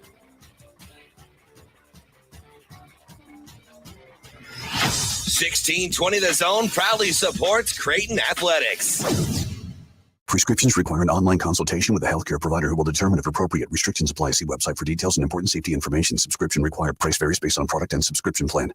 Hey guys, did you know there's a generic form of Viagra that works just the same, but is 95% cheaper? And you can get it online? Just go to hims.com/radio. Through Hims, you'll get a free medical consultation, discreet shipping if prescribed, a 100% online process, and trusted generic alternatives to the name brands at up to 95% off. That's right. Get generic for Viagra, the same active ingredient as brand name Viagra, but for 95% less. It's the same medication, still prescribed by a licensed medical provider, but with zero copay, no expensive appointments, and no awkward face-to-face conversations. To start your free online visit, you need to go to this exclusive address, hims.com/radio. That's hims.com/radio for your free online visit. HIMS.com/RADIO.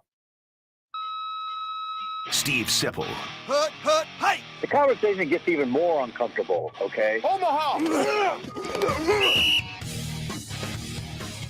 Steve Sipple on the Connor Happer Show on 1620 The Zone. All right, we're joined by Steve Sipple of HuskerOnline.com on 3. Sipple, how are you today? Always working around my schedule. Everything revolves around me. Yeah, well, we purposefully put a lot of buffer around, like we separate you from the rest of our guests so it doesn't back up anybody else. That makes me feel pathetic. Pathetic. That's how I feel right now. Pathetic. Well, hey, look, I'll tell you this. I understand waiting in the sandwich line, though. The sandwich lines have gotten outrageous.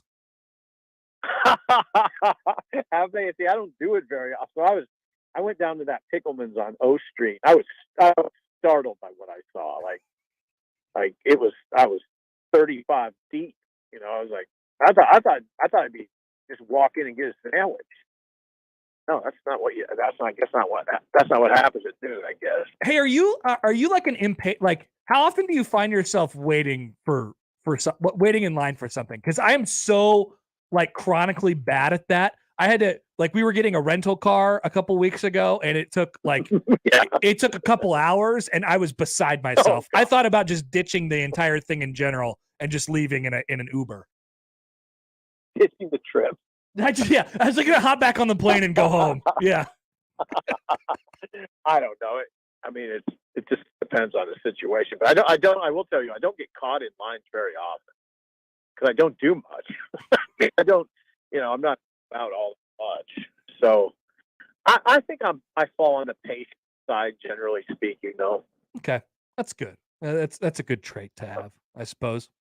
All right, quarterback. We're going to talk about quarterback again. I might be the last person to ask you about it this week until we actually go tomorrow. As of right now, what do you think the setup will be tomorrow as far as Nebraska's quarterbacks are concerned?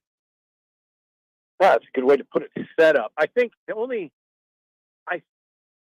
it's not like I don't hear things. So I think it'll be Harburg to start, but I don't know what the complete setup will look like. So I do think Harburg will start, though. It's, I hate to do that thing based on what I'm hearing, but that's what it is. That's why I bet from there, I don't know. I'm intrigued. I wonder. The one thing I wonder about is what Rhule has said a couple times this week, that Sims isn't full go. He's practiced well, but isn't full go. So the question, of course, is do you want to put him out there if he's not full go? So that's it. I think that's where I'm at on it. Okay, so if Harburg is the starter, that tells you that he's not full go. That Jeff Sims is not full go. Or is this could we read into it and say, well, they're starting him and he's going to play anyway, and there's like a statement in there somewhere? You know, it'd be really convenient right now is to sit down with Rhule at a bar. Go to O'Rourke and just hash all this out. I think it's hard to do in a media setting, and then it is part of the issue is they kind of purposely muddy up the waters. They don't want to tell you exactly what it is, right? And it's partially too, they probably don't know exactly what it is. And I think there's some of that going on too. Quarterback discussions like this by nature are kind of complex because there's an opponent you got to think about, right? And there are people involved that you have to think about. So, yeah, it's naturally kind of. I would just like to ask Rhule. Okay, what's the deal? Like, here's a good question. This is a question I'd like to ask Rhule. A couple weeks ago, you said that if Sims is 100% healthy, he would be with the ones. Mm-hmm. Is that still the case? Yes. Or, and I guess I would just say, or did Harburg's performance change that? You know, now are we in a full-on battle? Right. You know, where you know, is it just going to be a battle? Satterfield sort of portrayed it that way during his media appearance. I thought, if you go back and read Satterfield's comments from Tuesday, I thought he kind of portrayed it as this is a competition, you know. But again, it's sort of complicated by Sims' injury. Let me ask you, okay, so it's basically a version of that question. Upon Jeff Sims being fully healthy, how short is his leash?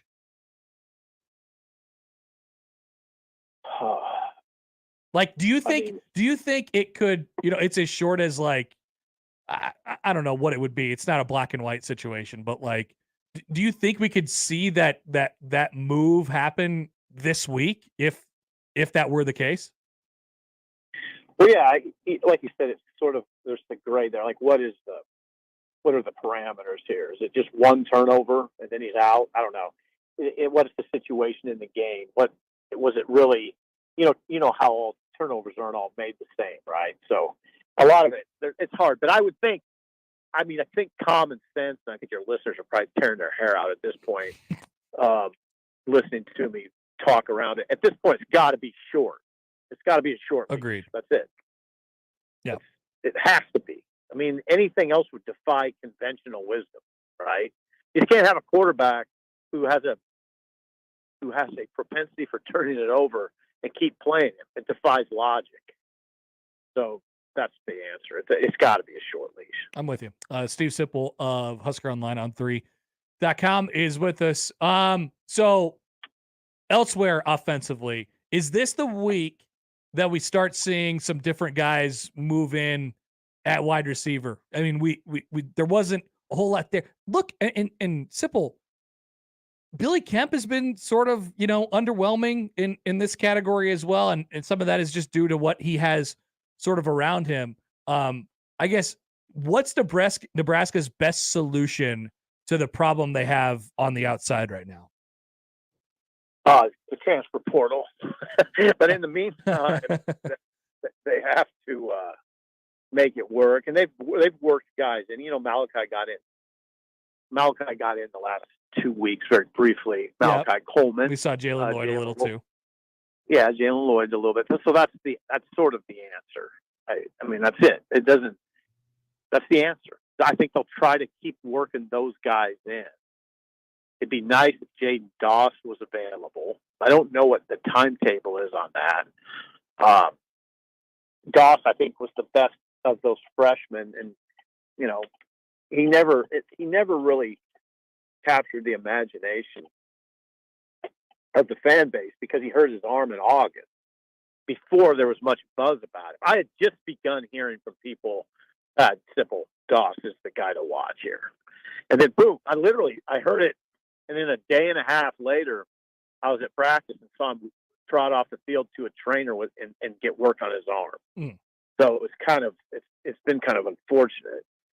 But yeah, I think you start working Coleman and Jalen Lloyd in as much as you can. There might be another one in there, but those are the speed guys. And those are the guys that, I mean, you hope what they're thinking is, man, we've had a lot of guys go down. We had Xavier Betts leave. We Garcia Castaneda go down with an injury. We lost 2 veteran running backs. You hope there's guys over there saying, all right, man, I mean, this isn't for me. This is for the team. We need guys. With I hope that's what's happening over there. With the limitations there, Sipple, how much should we care or be concerned about the usage of the quarterback run game? It was a huge deal before the season, but I think that was sort of the quarterback run game comes in place of the lack of sort of playmakers on the outside. I think that Nebraska has. Now I'm thinking they need every diverse way they can to get yards and first downs and ultimately points. I'm at the point where I'm like, you know what? If you got to run the quarterback to get yards and get points, then I think that's totally okay. Even though I think it's sort of mildly counterintuitive to like the long run and what they want to do there. No, I'm with you. I think you're right on that. I just stop at the first part. I think you just got to do what you got to do now. Yep. You have 2 very good quarterbacks, 2 very good quarterbacks that can run. I mean, 2 good running quarterbacks. One's healthy. One you think is probably moving toward full health, and the injuries to the two running backs, to the 2 veteran running backs, changes the parameters. I think it changes the conversation dramatically. Completely. Unless, of course, you see from Emmett Johnson and Quentin Ives that they can run like veteran Big Ten running backs, which I'm very skeptical of. There's nothing against those 2 kids. They're on the roster because they belong here, but that's a lot to ask. And let's face it, they weren't really on the radar until they had to be on the radar. You know, if Quentin Ives was showing in August that he was starting material, he would have been more prominent in the discussion.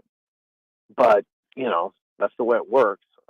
I've seen it before. You've seen it before. You can get that. You can get pretty far down the depth chart at running back. Those guys tend to go down. It just happened to hit you. Boom, boom. 2 veteran guys. So the big question I have, Hap, is the biggest question I have in this whole Nebraska football realm right now is the head coach has done a good job of laying out how he wants to win games. And the question is, can you still do it? Can you still be a team that relies on a pounding running game? You lost your hammer back. That's a lot of what was appealing about Gabe Urban was he fit perfectly in the modus operandi. I mean, you couldn't have found a better fit. Well, you know, Derrick Henry would be better, but you know, for what's on the roster, he was perfect. Now that's gone. And I know Ramir's not a power back per se, but he is a man. He's a grown man. He's capable of excelling in that sort of environment. Are these other guys capable of excelling in that sort of environment? That's what we got to see. I'm not here to sell anybody short. They're not big guys. They're not big. I mean, they're not battle tested. So let's see what it looks like. I imagine you love the idea of loading up Anthony Grant tomorrow. Yeah, I mean, I think that could be a big day for Anthony Grant. You know, depending on how big they want it. Louisiana Tech's really vulnerable against the run.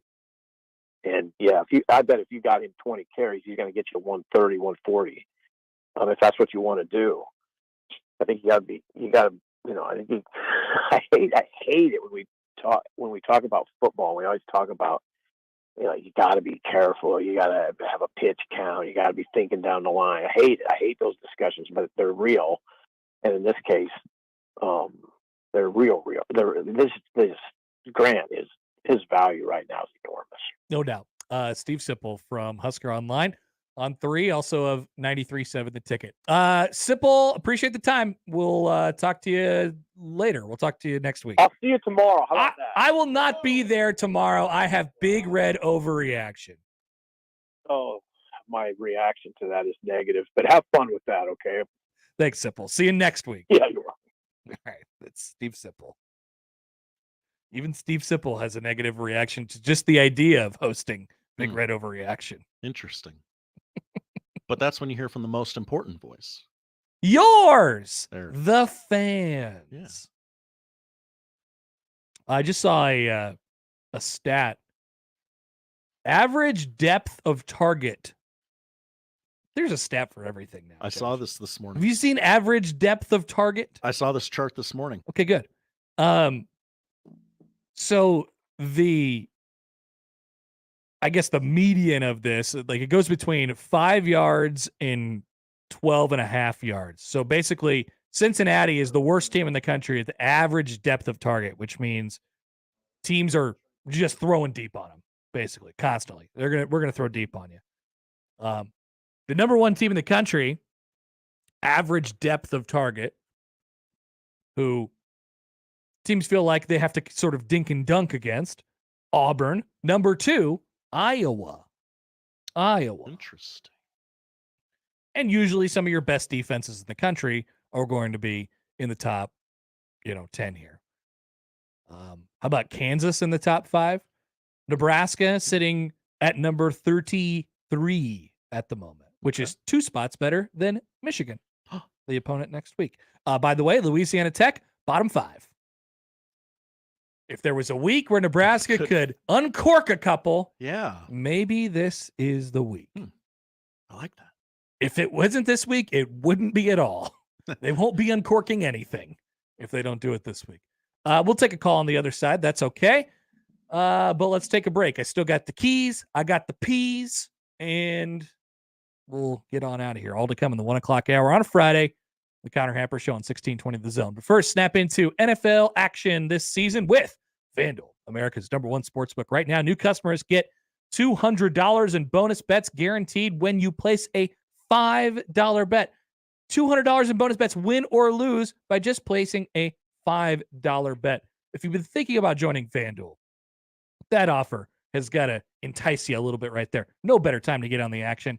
It's college football Saturday, NFL Sunday, spreads, player props, over-under, season-long bets, and plenty more. Visit FanDuel.com/Happer and kick off the NFL season the only way, the right way, with FanDuel, official partner of the NFL. 21 and over, present in Iowa. First online real money wager, only $10 first deposit required.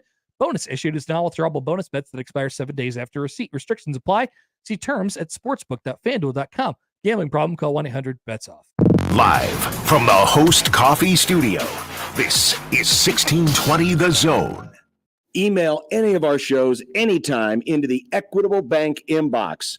At Equitable, we take banking personally. For me, John at 1620thezone.com. The Equitable Bank inbox from 1620 The Zone. If you love whiskey or want to learn more, then get to Omaha Whiskey Fest Saturday, October 7th from 2 to 5 at the Hilton downtown Omaha. Sample from more than 400 whiskeys. It's the largest whiskey event in the region. Get tickets at omahawhiskeyfest.com. It started in Lincoln. Now it's in Omaha. It's Muchachos. At the heart of Muchachos is family. Muchachos uses new Mexican flavors with smoked barbecue passed down from generations. This flavor sensation is called New Mexican Barbecue Fusion. Come get your eat on and nosh on slow smoked pork brisket, chicken, queso, and mac. Try the fan favorite Hatch Mac Burrito with a craft beer or margarita. Muchachos is south of the Old Market at 1285 South 13th Street, or check them out at yomuchacho.com. Meet Bruce. Hey there. He's a busy soccer dad who's trying hard to learn the game. Go for the end zone. Whoops. Luckily, other things come easy, like banking with Chase. On a tip from his banker, he set up AutoSave in the Chase mobile app. So what are you saving for, Bruce? Father-daughter soccer camp. Smart bankers, convenient tools, one bank with the power of both. Visit chase.com/checking. Chase, make more of what's yours. AutoSave requires a Chase checking and savings account. Chase mobile app is available for select mobile devices. Message and data rates may apply. JP Morgan Chase Bank, N.A. member FDIC. It's the Genesis Health Club's anniversary celebration sale. We're celebrating 37 years of fitness by you joining for just 37 cents and get the rest of the year for free. Now that's something to celebrate. Hi, I'm Rodney Stephen with Genesis Health Clubs, and we're celebrating our 37th anniversary. Every day, Genesis members celebrate their health and fitness by feeling great and loving life. The better your health is, the more you enjoy each and every day. The benefits of regular exercise are endless. We want to give you some reasons to celebrate. Join Genesis Health Clubs today for our 37th anniversary and join for just 37 cents and get the rest of the year for free. With a 37-cent enrollment fee and a savings that make the rest of the year for free, it's easy to get going and start celebrating today. Join today at GenesisHealthClubs.com. This time next year could be your 1-year anniversary of a happier, healthier, more confident, more energetic version of yourself. Genesis Health Clubs will help you every step of the way. Join Genesis today for just 37 cents and get the rest of the year for free. That's a celebration. Every Friday, we bring you discounts to some of your favorite businesses in Omaha. Well, we decided that one deal a week just wasn't good enough. Welcome to OmahaWeekendDeals.com. Valis Pumpkin Patch and Apple Orchard. Receive 2 good anytime passes for admission to Valis Pumpkin Patch, an $88 value for just $44. Valis Pumpkin Patch in Gretna, Nebraska is now open. But remember, these deals sell out fast. Head to OmahaWeekendDeals.com now to check out our great deals. That's OmahaWeekendDeals.com. Let it fly. Your elevated sports bar experience. KOZ and Bellevue, Omaha, Council Bluffs. This is 1620, The Zone.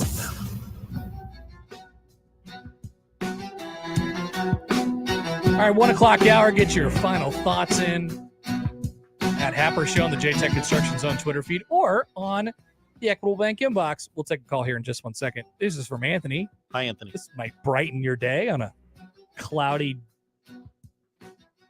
gloomy Friday. Good afternoon. It's Friday. I wanted to give a fun tidbit. Starting October 4th through November 22nd, there is at least one college or pro football game on television every single day. Thank you, Anthony. That makes me feel a lot better. Way to do the work for us, Anthony. It's football. We all get mad when the football comes on because we get all triggered about quarterbacks dropping snaps and ACC network. But just be happy. We still have football. Let's take a phone call from Brian on the 42 Degrees of Source hotline. Hello, Brian. Hi, how are you? Good, Brian. How are you? Good. Hey, want to talk about Jeff Sims. Oh. I totally agree with you guys. The problem with him is the OC. It's the offensive coordinator, plain and simple. It's his job to prepare Sims to get ready to play. And obviously, he's flunked that. So that's the whole problem. He should know what he can do, what he can't do, but maybe give him the benefit of the doubt and see what he's put together for him. So the proof's in the pudding with Spencer Rattler down in South Carolina. Look how shitty a job he did with him. Oh, dumpy. Brian, you're making an okay point until you said a bad word. So. And that first word he said was flunked. Correct. That was not the bad one. Yeah. It's tough. It's tough in Marcus Satterfield's position to understand what Jeff Sims is able to do correctly, and what he's able to do consistently when he's doing when he's doing abnormal things. So I'll give him like a little bit of benefit of the doubt on that one. Right. But I really liked some of the things they were doing in that Colorado game. They were getting him outside of the pocket a little bit, getting him on the run. He's clearly more comfortable on the run. Right. And then we could pull it and just obviously, the turnovers clouded that entire thing out. So I'm not going to be too critical about the OC yet. Once again, 3 games here, but obviously, there's some things that could be cleaned up on that. I was more concerned, and this speaks to the OC. I was more concerned just about the general operation of the first 2 games. I think it got better at home. Obviously got better under Heinrich Harburg with Heinrich Harburg as a quarterback. And for a lot of people, they saw all they need to see. I just like to keep kicking the can down that road. See what else happens there. Okay. Keys to victory. As it was last week, it's not necessarily keys to victory, but these are more things that I'd like to see, Josh. Things that I'd like to see. I love a list of things you want to see. Keys to avoid insanity. Maybe we're already there. Who knows? Number 1, bell cow. We talk all offseason. Does Nebraska have a bell cow running back? And the answer is always no. but we think the answer is yes sometimes, but the answer is always no. Are they going to just give it to one person and one person only? The answer is always no. It doesn't work that way really in any way in sports. I mean, there's always going to be a couple guys who are in football. There's always going to be a couple guys who work their way into the backfield. But Nebraska finds themselves in extenuating circumstance. As far as the running back is concerned, it is time to load up Anthony Grant. Get him going. Gain him some confidence. And trust me, here's a small prediction baked inside of a key. Anthony Grant is going to pop a long run in this game. When he's not fumbling.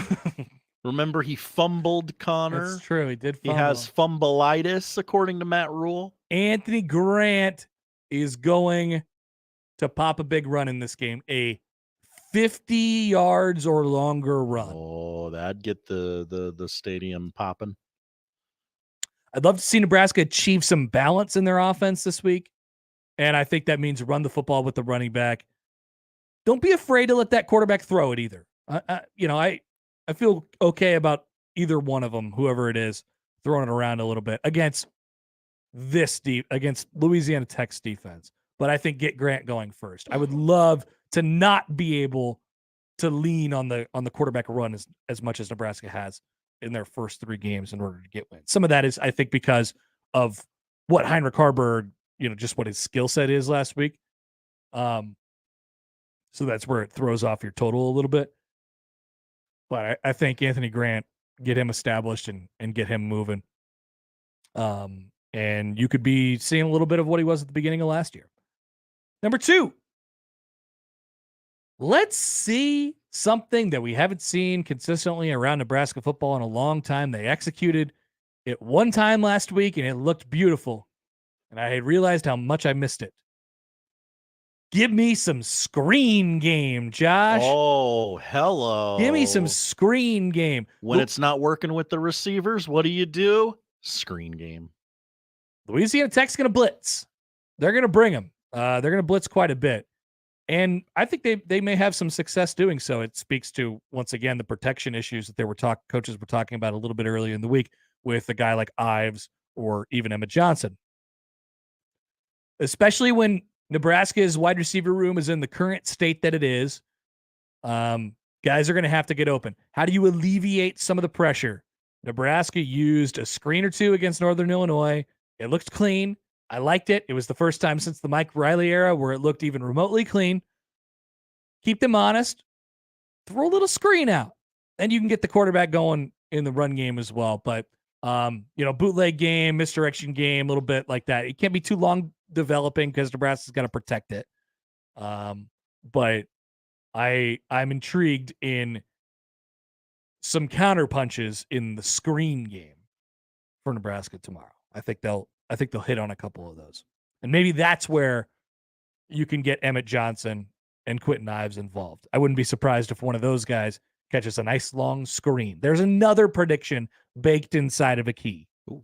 How about that? Oddly specific. Emmett Johnson will have a 20-plus yard screen catch. Let's go. It's going to be a fun game to watch tomorrow. And let's go to the defense for our third and final key. Yeah, that's right, Josh. Throw the bones. That's what I want to see. Establish nothing. I have high expectations for Nebraska's defense in this game. I have high expectations for Nebraska's defense in general. Louisiana Tech's going to be without their top 2 running backs. Their top guy is already hurt at the beginning of the season. They brought in their second guy. He's a freshman, Keith Willis Jr. Their color guy told us the other day he will not be available this Saturday. It doesn't seem like he will be available this Saturday. He is out. I would like to see, and once again, high standards here. Quarterback standards, catch the shotgun snap. Defense standard, no points. I'd like to see a complete and dominant defensive effort from Nebraska where Louisiana Tech can't establish much of anything. And as a result of this, here is your third prediction baked inside your third key. Ooh. Nebraska will indeed grab a few turnovers as a result of their constant pressure and domination. How fun and exciting would that be? It would be super fun and exciting. Yeah. things I would like to see, Josh. Things I would like to see. So yeah, I think we're talking, 10 or less points for the Bulldogs. Oh, interesting. Tomorrow, something like that. As I received a text from President C. Boo. He's booing me. Join the list, Marty. Join the list. Go see Freaky Friday at Werner Park tonight. Thank you, Josh. That's good. Marty's a friend. Andrew writes in, if Connor is wrong with his predictions, he should have to wear Guardians gear next week. Why would I do that? I'm not going to do that. I'm not going to wear any Guardians gear. Why Guardians gear? I don't know. Is that person a fan of the Guardians? Maybe. I don't dislike the Guardians. Or is that just the most generic gear he could think of? White Sox would be the worst. Yeah. I wouldn't want to wear White Sox gear. But yeah, there you go. 3 keys with 3 predictions, 3 mini predictions baked inside of the 3 keys.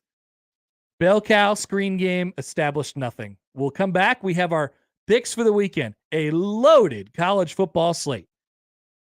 Top 25 games all over the place. A great sickos game for you.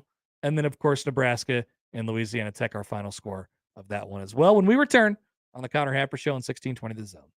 Previously on the crossover. A shotgun to beer. It was horrible. Whoa. Damn, John. It's harsh. Yeah, and that was for a while I decided to stay away from beer. But this is everybody's path. You drink your first beer, you hate it, and then you're like, where's the stuff that tastes better? And the stuff that tastes better is like UV blue or something like that. And then after a while, you're like, this is actually gross. And then you have beer, and you're like, wow, this is good now. Mornings with Sharp and Hanley. The Connor Happer Show. Unsportsmanlike conduct. 6A to 6P. 1620. The Zone.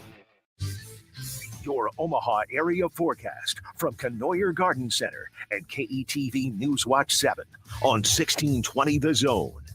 Mostly cloudy and breezy for your Friday afternoon with isolated showers for the rest of today and into tonight. Expect temperature up near 76 today in Omaha with southeasterly gusts possible up to 20 miles an hour. Staying mostly cloudy tonight, a low of 67, 30 to 40% chance for showers and spotty storms. I'm meteorologist Caitlin Harvey with KET. It's time to squeeze every last drop out of summer by becoming a member at Croc Center Omaha. We've got a full range of fitness activities to offer, from free weights to Zumba classes to an indoor water park and more. Join now and we'll waive the processing fee. You'll get $50 in Croc Bucks to use toward our programs, and you'll only pay $1 for August and September. New members must not have been a Croc member in the previous 90 days. The Croc Center is just moments away from the Kennedy Freeway and Q Street. Go to omahacroc.org for more information. That's omahakroc.org. Hey everyone, Josh Peterson here for my friends at Kugler Vision. Football season is here. You'll be going to games and you want to see all of the action on the football field. Kugler Vision can help you ditch the glasses or ditch the contacts for good. Visit them online at kuglervision.com. Hi everybody, Kent Pavelka here to talk about your local concrete experts at Everlevel Concrete Repair. Now, if you have cracked or uneven concrete, Everlevel can do it all with their complete repair solutions. They fix cracks, lift sunken slabs, and protect the surface, all at a fraction of the price compared to replacement. And better yet, they offer long-term transferable warranties. I'm so glad I chose Everlevel for my driveway. Give them a call for your free inspection. That's Everlevel, Everlevel, Everlevel. Try saying that 3 times fast. The brand new Dollar General Distribution Center in Blair is now hiring. Starting wage is up to $22 per hour with benefits including medical, dental, vision, 401k, and a $2,000 sign-on bonus. Apply today by texting DG Warehouse to 25000 or online at dollargeneral.com/careers. Again, apply today by texting DG Warehouse to 25000 or online at dollargeneral.com/careers. Dollar General can't wait to have you become a team member at their brand new distribution center. Hi, this is Doug Nodgard with Equitable Bank. Great service never goes out of style. When the digital age dawned, many said computers would be able to handle many of the interactions that used to take a person. Boy, were they wrong. How many times have you called your bank and gotten a recording to press 1 or 2? Not at Equitable. Not only does Equitable answer your call on the first ring, it's answered by a human being. That's because Equitable Bank values its customers. Equitable Bank, we take banking personally. Member FDIC.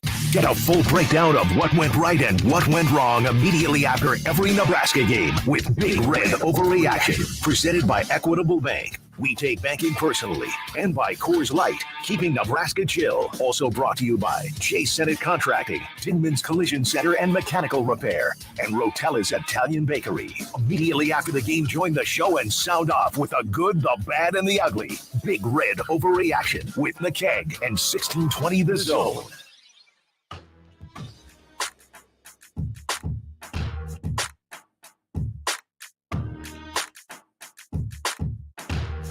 I'm going to take for you, Josh. I love takes. Why are people giving Stephen A. Smith such a hard time about his first pitch? It wasn't that bad. Because he bounced it. Yeah, he Connor. bounced it. He bounced it. It was straight in there. Bounced it. I actually haven't seen it yet. He just bounced heard it, and it bounced right up to the catcher, like where it would be for a strike. He was just like 10 feet short. Oh wow, Schefter tweeted the video out. That seems like some ESPN on ESPN crime. You know, we throw out our first pitches at Werner Park, and I've had experience throwing out first pitches before. Mm-hmm. Brag. I've done it too. And brag. I always tell people, like, it's actually quite difficult if you're going to get up there on the mound and you're going to do it. So, you know, don't be too hard on yourself. I'm not going to be too hard on Stephen A. What did we expect from Stephen A? We expected 76 mile an hour fastball right down the middle. No, that's reserved for the guys who've done it before, like me. I mean, he did look really uncomfortable throwing a baseball. Yeah. I just watched it. Well, did we expect him to look comfortable throwing a baseball? I guess in hindsight, no, but like we have to drop this thing where we say, like, hey, how can he make fun of people for playing sports professionally when he stinks at sports? It's because that's his job. That's what he's supposed to do. Also, it's incredibly rare to be good at sports. Right. I think we watch a lot of sports. We see incredible athletes all the time. That's an incredibly rare thing. Yeah, like I understand that all these guys have stories and whatever. We should get to know them more on a personal level. But I also think it's okay to call people out sometimes and say that guy stinks. That was a bad play. It was a dumb mistake. But you won't do it with Jeff Sims. It's because of my Amigos deal. Get too much riding on it. Nebraska will enshrine a new group of Hall of Famers this evening. Congratulations to David Clark, Troy Dumas, Sam Cook, Kyle Vandenbosch, Taylor Martinez, and Spencer Long. Former Titan, Kyle Vandenbosch. Now the only question is, do we get to see Tater on this big screen tomorrow? Oh, yeah, you got to do a little, like, during one of the TV timeouts. Like, I would hope so. And now we bring out the 2023 class. Kyle Vandenbosch. That's not, yeah. That's not how Nate Rohr does it, but yes. No, he has much more energy. Much more energy. But yeah, we get to say thank you, Taylor Martinez, tomorrow, which I'm very excited about. Want to see a lot of apologies out there on social media tomorrow as well for the way you treated that young man. I'm so sorry, Taylor. How's your foot? Is it better yet? What if he takes off his shoe and shows the camera? I've only got 8 toes. Man, that would be crazy. Joel has tweeted in. Hey, Joel. First pitch, hard. 40-yard field goal, not hard. Hashtag Happer logic. I'm not saying first pitch is not hard for me. They're both not hard for me. 40-yard field goal, also not hard. By the way, I can't believe Gary and Nick trying to get me to kick the field goal at Hy-Vee. It's not happening at Hy-Vee. I'm not going to do it. We love Hy-Vee. Thank you so much, Hy-Vee, for being a great partner. And the breakfast was awesome this morning, and it was a great place to take in some morning sports radio. I'm not going to kick the field goal out of the plastic ball and a plastic thing at Hy-Vee. I'm going to go to the real football field. I'm going to kick this thing. I feel like I'd be getting off too easy. Also, just like very quickly, like we don't have to go into this. I just think it's notable. The Bears had over $100,000 worth of equipment stolen from Soldier Field overnight last night. Thieves tore down a security fence to drive the equipment out of a garage.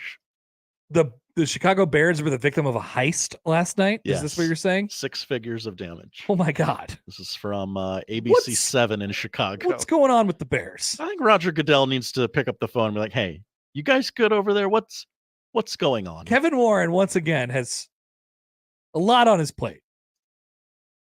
Mm-hmm. All right. Picks for the weekend. We flash back to last week first.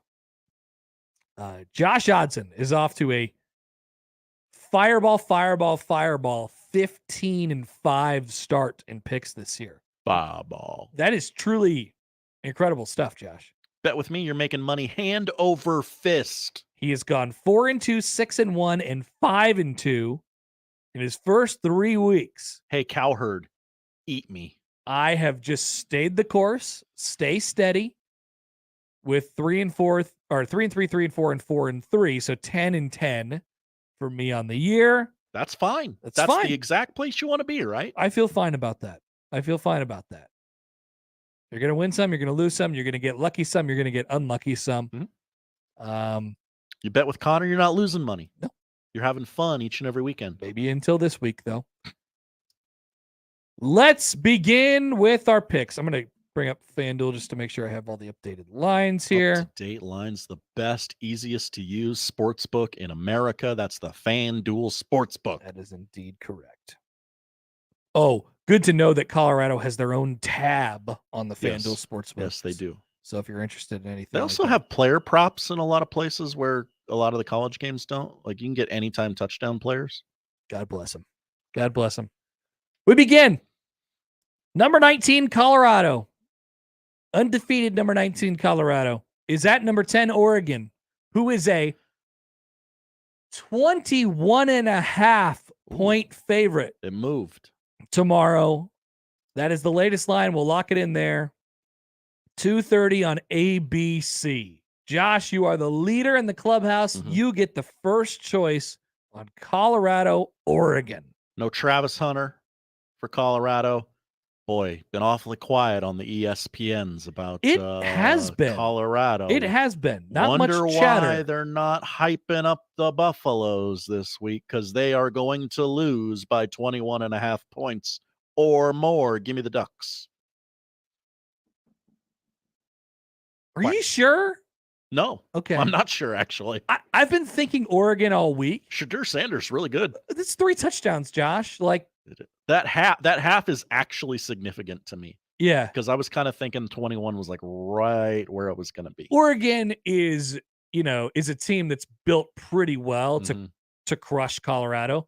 Like USC, actually, I think the game will be more competitive next week. I agree. For CU. That'll be a shootout. But Oregon has the physical traits that Colorado is not going to match up well against. It's at Oregon. So for that reason, I am going to stick with my gut and say go Ducks. Sco Ducks. Quack quack, Mr. Ducks. But I don't like it. I wouldn't bet on this game. No, I will not be betting. I will not be betting on this game. We remain in the Pac-12. Number 22, UCLA, is at number 11, Utah, who's a 5.5 point favorite. 2:30 on Fox. That line has moved as well. Dueling 2:30 Pac-12 games, ABC, Fox, tomorrow afternoon.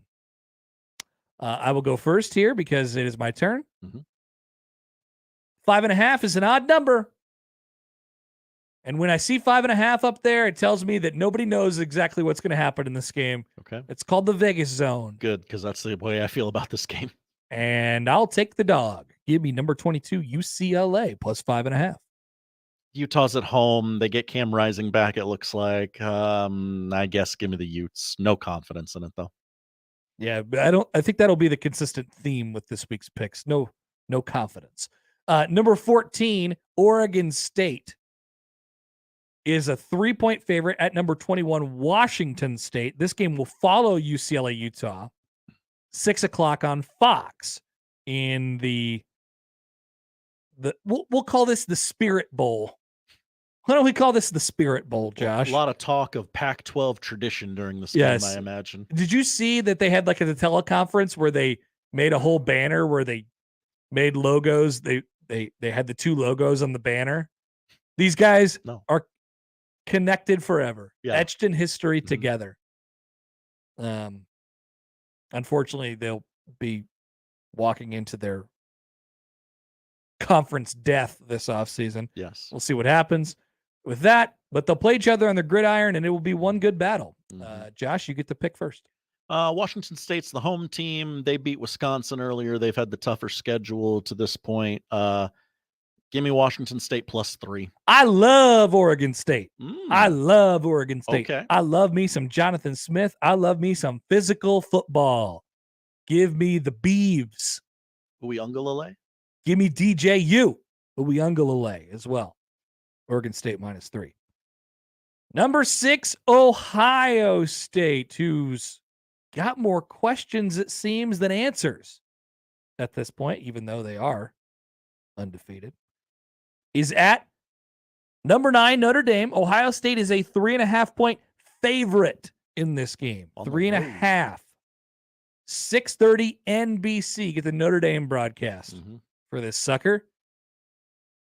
I'm going to stick to my guns here and take Ohio State. Little to no confidence in it. I like Ohio State, and I've been higher on Ohio State than most for the preseason and now the start of the season. I still think they're physically talented enough where they could overwhelm a lot of teams out there. I don't know if Notre Dame's one of them. Notre Dame's obviously really talented as well, and their offense has been really, really good with Sam Hartman this year. That's the thing that gives me a little bit of pause in this one, but I'm going to stick with the Buckeyes -3.5. Give me for the second straight game here, give me the home dog. Notre Dame +3. Sam Hartman has played, I think he's one of the 5, maybe 6 or 7 best quarterbacks in the country right now. Ohio State just hasn't quite looked right at the quarterback position. So I'm thinking maybe that gives Notre Dame a slight edge. Not a ton of confidence in it, though. I just home dog +3, sure. We're on opposite sides of 3 so far. I like it. It's interesting. Number 24, Iowa is at number 7, Penn State, who's a 14.5-point favorite. CBS 6:30. This game will be called by the SEC crew. This will be Gary Danielson and Brad Nessler. Even though there is who's doing the Bama game? Correct. Somebody else. They have moved Gary and Brad up to Happy Valley to do this game. Penn State's a 14.5-point favorite tomorrow, 6:30 on CBS. I think it's your pick, Josh. It is. Oh, wow. I had very little confidence in this. That's a big number. I understand it is the whiteout, and that's what they get up for all year. But I guess give me Iowa +15 here. I'm thinking 14.5 now. Oh, 14.5? Sure, still. Yeah, you're going to stick with it. I'm actually confidently taking Iowa here. I feel good about like 20 to 10 or something. Feels like. I love their defense as always. Yeah. I don't, if they start getting turnovers, which they may, Drew Aller hasn't been really testy, although he's been solid. They gotta prove that a little bit against a really good defense in Iowa. I like Iowa to cover this number. It could get a little dicey if Iowa all of a sudden, goes +2 in the turnover category. I agree. Cade McNamara's been there before. He's played in big games. They're a little tricky. Obviously they're offensively challenged. And the drive for 325 is always going to hang over this team. They will not be getting the required 25 points this week. I don't think so. But they will cover the 14.5. Sicko's game of the week. Oh, lay it on me. Ooh, this is a good one. It features the Big 12. Oklahoma State is at Iowa State, who is a 3.5-point favorite at 3:00 on FS1. The reasoning for the Sickos game of the week this week is because both of these teams are stinky. PU. Iowa State coming off of a loss to Ohio, in which they made a field goal, but they called it a miss. Love that. The total for this game is 35.5. And I like the under, but we have to pick a side.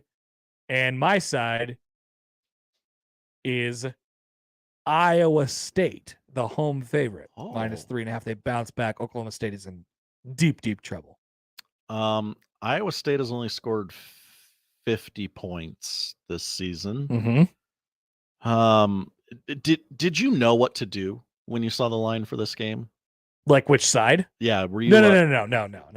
I have little confidence. I'm gonna go and not. How could you love Iowa State? Right.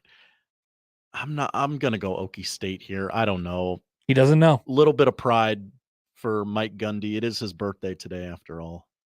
It's his birthday, or it's the anniversary of the. Oh yeah, I'm a man. It's I'm the 40. anniversary of Yeah, that. yeah. I don't think it's his birthday, which I always associate as his birthday. No, he just says I'm 40. Yeah. And we finished. Louisiana Tech is at Nebraska, is a 20.5-point favorite tomorrow, 2:30 on the Big Ten Network. You get Matt Millen for this one, I believe. Oh, dang it! On the BTNs, if you're so lucky. Well, I guess I'll mute it and listen to that guy that used to work here. So I love weird scores, and I'm gonna stay on this trend. Last week, what did I say? 23-9? Yeah, I believe so. I felt good about that for a long way, by the way. Northern Illinois ended up getting 11. Nebraska ended up getting more points than I thought they would. So I'm going to up the Nebraska points. I'm going to say that Nebraska wins against Louisiana Tech by the final count of 37. That's a big old number. 37-9.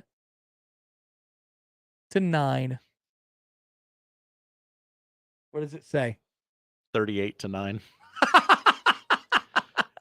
But our 1 point difference in score is the over-under. Yeah. You have selected the under. I have selected the Go over. under. 37-9.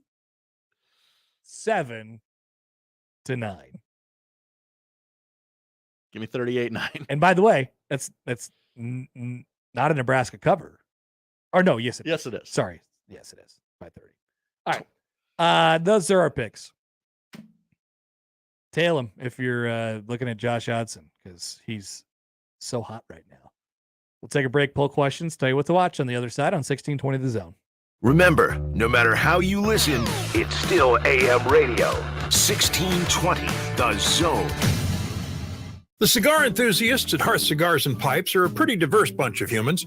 Some enjoy an adult beverage or two, others pass the time with a competitive yet friendly game of dominoes. Still others enjoy shooting some pool downstairs, while more than a few are just satisfied with each other's company.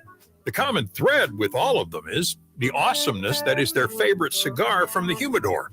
Hearth Cigars and Pipes, just off the 48th Street exit from I-680 at the corner of Mormon Bridge Road and McKinley, and at hearthcigars.com. Hey everyone, Josh Peterson here for my friends at Union Omaha. This club still fighting for spots at the top of the USL League One table, and only 2 home matches remaining in the 2023 campaign. It continues Saturday night versus Central Valley, Oktoberfest at Warner Park. You need to go to unionomaha.com today to purchase your tickets. Don't forget, you can also stop by their box office Monday through Friday, noon to 5 or 3 hours prior to kickoff. Buy those tickets today at unionomaha.com. Make the right call. John Higgins Weather Guard, the home of the roofery. When it's time to replace or repair storm damage, make the right call. John Higgins Weather Guard, the local, trusted, and proven choice. No one has installed more DaVinci roofs, and there's a reason why John Higgins Weather Guard is the nation's leader. Community member, community supporter. Make the right call. John Higgins Weather Guard, the home of the rooferys. Make the right call. Discover credit cards automatically double all the cash back you earn at the end of your first year, which means, wait, hold up. Question for the audio engineer. Go ahead. Did I read that right? Discover automatically doubles all your cash back? Yeah, that's what the script says. So if I get a Discover card right now, I can earn twice the cash back. Apparently. Wait! Unlimited first-year cash back match, only from Discover. See terms and learn more at discover.com/match. It started in Lincoln. Now it's in Omaha. It's Muchachos. At the heart of Muchachos is family. Muchachos uses new Mexican flavors with smoked barbecue passed down from generations. This flavor sensation is called New Mexican Barbecue Fusion. Come get your eat on and nosh on slow smoked pork brisket, chicken, queso, and mac. Try the fan favorite Hatch Mac Burrito with a craft beer or margarita. Muchachos is south of the Old Market at 1285 South 13th Street, or check them out at yomuchacho.com. Prescriptions require an online consultation with a healthcare provider who will determine if appropriate. Restrictions apply. See website for details and important safety information. Subscription required. Price varies based on product and subscription plan.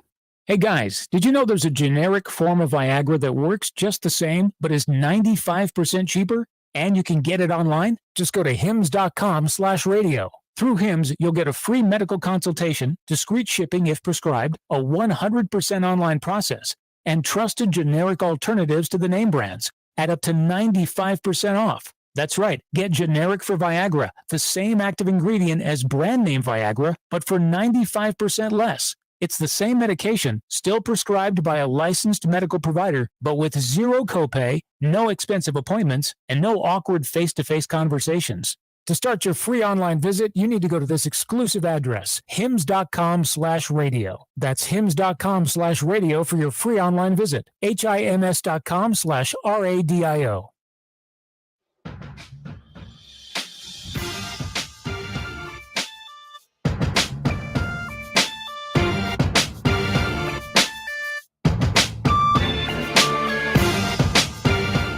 Weather related, by the way, maybe there's concerns about what happens with Nebraska tomorrow, but there is also a tropical storm that is set to make landfall tomorrow morning on the East Coast that will likely affect NFL games on the East Coast all throughout Sunday. So if you're a betting man, you're paying attention to that type of stuff. Watch out for like Commanders, Ravens. That should be getting to the area right around then. So if you're into great tip by you. If you're into tropical storm talk, there you go. No tropical storms here in Nebraska, but Nebraska has told outlets the following as far as lightning strikes are concerned. It's pretty standard.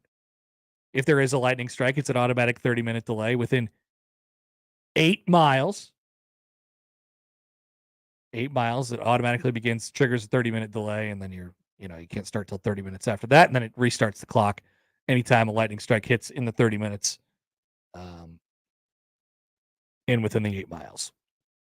So there you go. If fans need to be evacuated from for any reason necessary, they will use buildings such as the Coliseum, the Hawk Center, the Student Union, and other buildings around campus as needed. I don't know. I don't anticipate that tomorrow, though. At least it didn't look like it.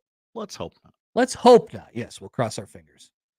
Poll questions. We just had a couple today, I think. Correct. Did he have pants on? Was from yesterday. Yeah, that was the crossover yesterday, right? Yeah, I don't even know what we were talking about. I'm going to say yes, though. 70% say no. From today, have you met Andrew Luck? Most voted on poll question of the day. No, I have not. I have not. 88% say no. So 12% say yes. That's high. Is it time to talk about the wind? Yes or no? Yes. More so the wind than the rain. 53% say no. It's not time to talk about the wind. I'll go yes. I think it is. I agree. Those are the poll questions. Josh, what are we watching tonight? We are watching this weekend the NFL. Locally here, you're going to get Broncos Dolphins on CBS at noon. Hell yeah, I'm down for that. Your Fox game, kind of a biggie between two winless teams, the Chargers and the Vikings. Don't want to go 0-3. Bears Chiefs, 3:00 Sunday on CBS, and your Sunday night football game, Steelers Raiders for some reason. Sure, why not? They're two big brands. I get that. Raiders. But man, what a stinky football game that will be. College football tonight, FS1, 6:00, Wisconsin at Purdue. Oh, that's tonight? That is tonight. Oh, hell yeah. Who you got? I kind of sneaky like Purdue. That's another 5.5 deal, isn't it? I think so. That sounds right. I was just looking at this earlier. 6.5 Wisconsin now. Wisconsin, okay. Purdue with a little night home game. Yeah, they'll be up for it. Yeah. That might not be a bad spot for Purdue. That's kind of what I was thinking. 9:30 tonight on CBS Sports Network. Boise State travels to San Diego State. That's good. I'd be wondering about Boise State if they were to do that. Number 4, Florida State at Clemson tomorrow, 11 a.m. on ABC.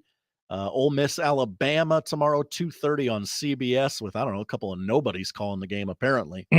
And Connor, I know you got this plugged into your phone, but I did take the liberty of writing down the ACC Network schedule for tomorrow.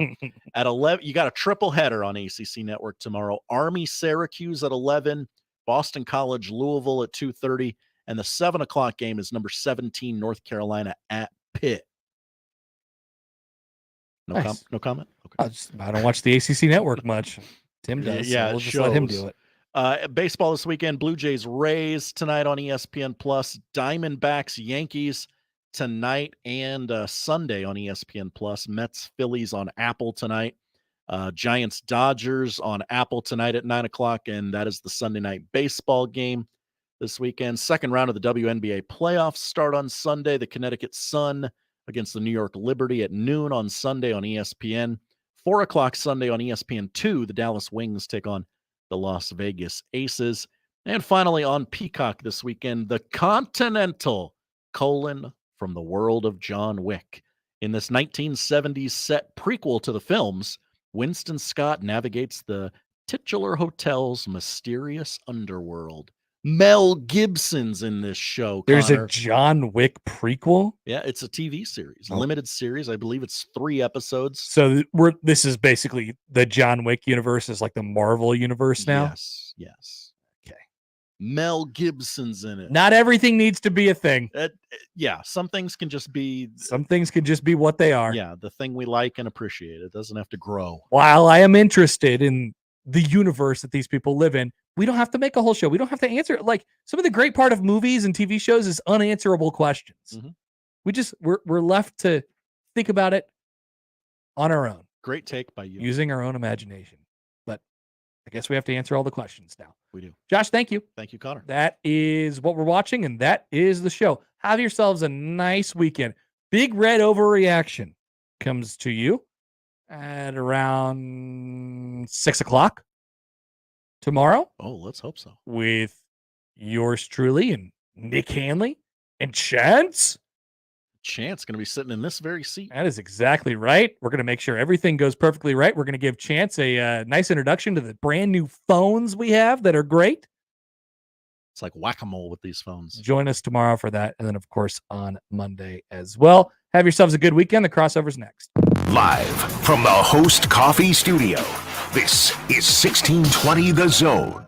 The brand new Dollar General Distribution Center in Blair is now hiring. Starting wage is up to $22 per hour with benefits including medical, dental, vision, 401k, and a $2,000 sign-on bonus. Apply today by texting DG Warehouse to 25000 or online at dollargeneral.com/careers. Again, apply today by texting DG Warehouse to 25000 or online at dollargeneral.com/careers. Dollar General can't wait to have you become a team member at their brand new distribution center.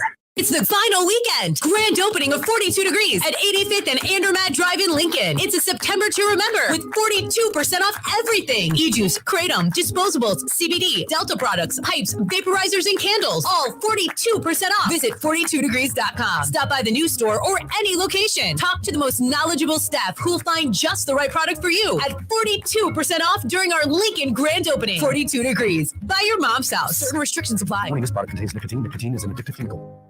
If you love whiskey or want to learn more, then get to Omaha Whiskey Fest Saturday, October 7th from 2 to 5 at the Hilton downtown Omaha. Sample from more than 400 whiskeys. It's the largest whiskey event in the region. Get tickets at omahawhiskeyfest.com. Email unsportsmanlike conduct on the Equitable Bank Zone inbox with whatever is on your mind, from your hot takes to what you think is one. The Zone inbox is brought to you by Equitable Bank. We take banking personally. We want to hear from you on the Equitable Bank Zone inbox. Vallis Pumpkin Patch and Apple Orchard has something fun for all ages. Come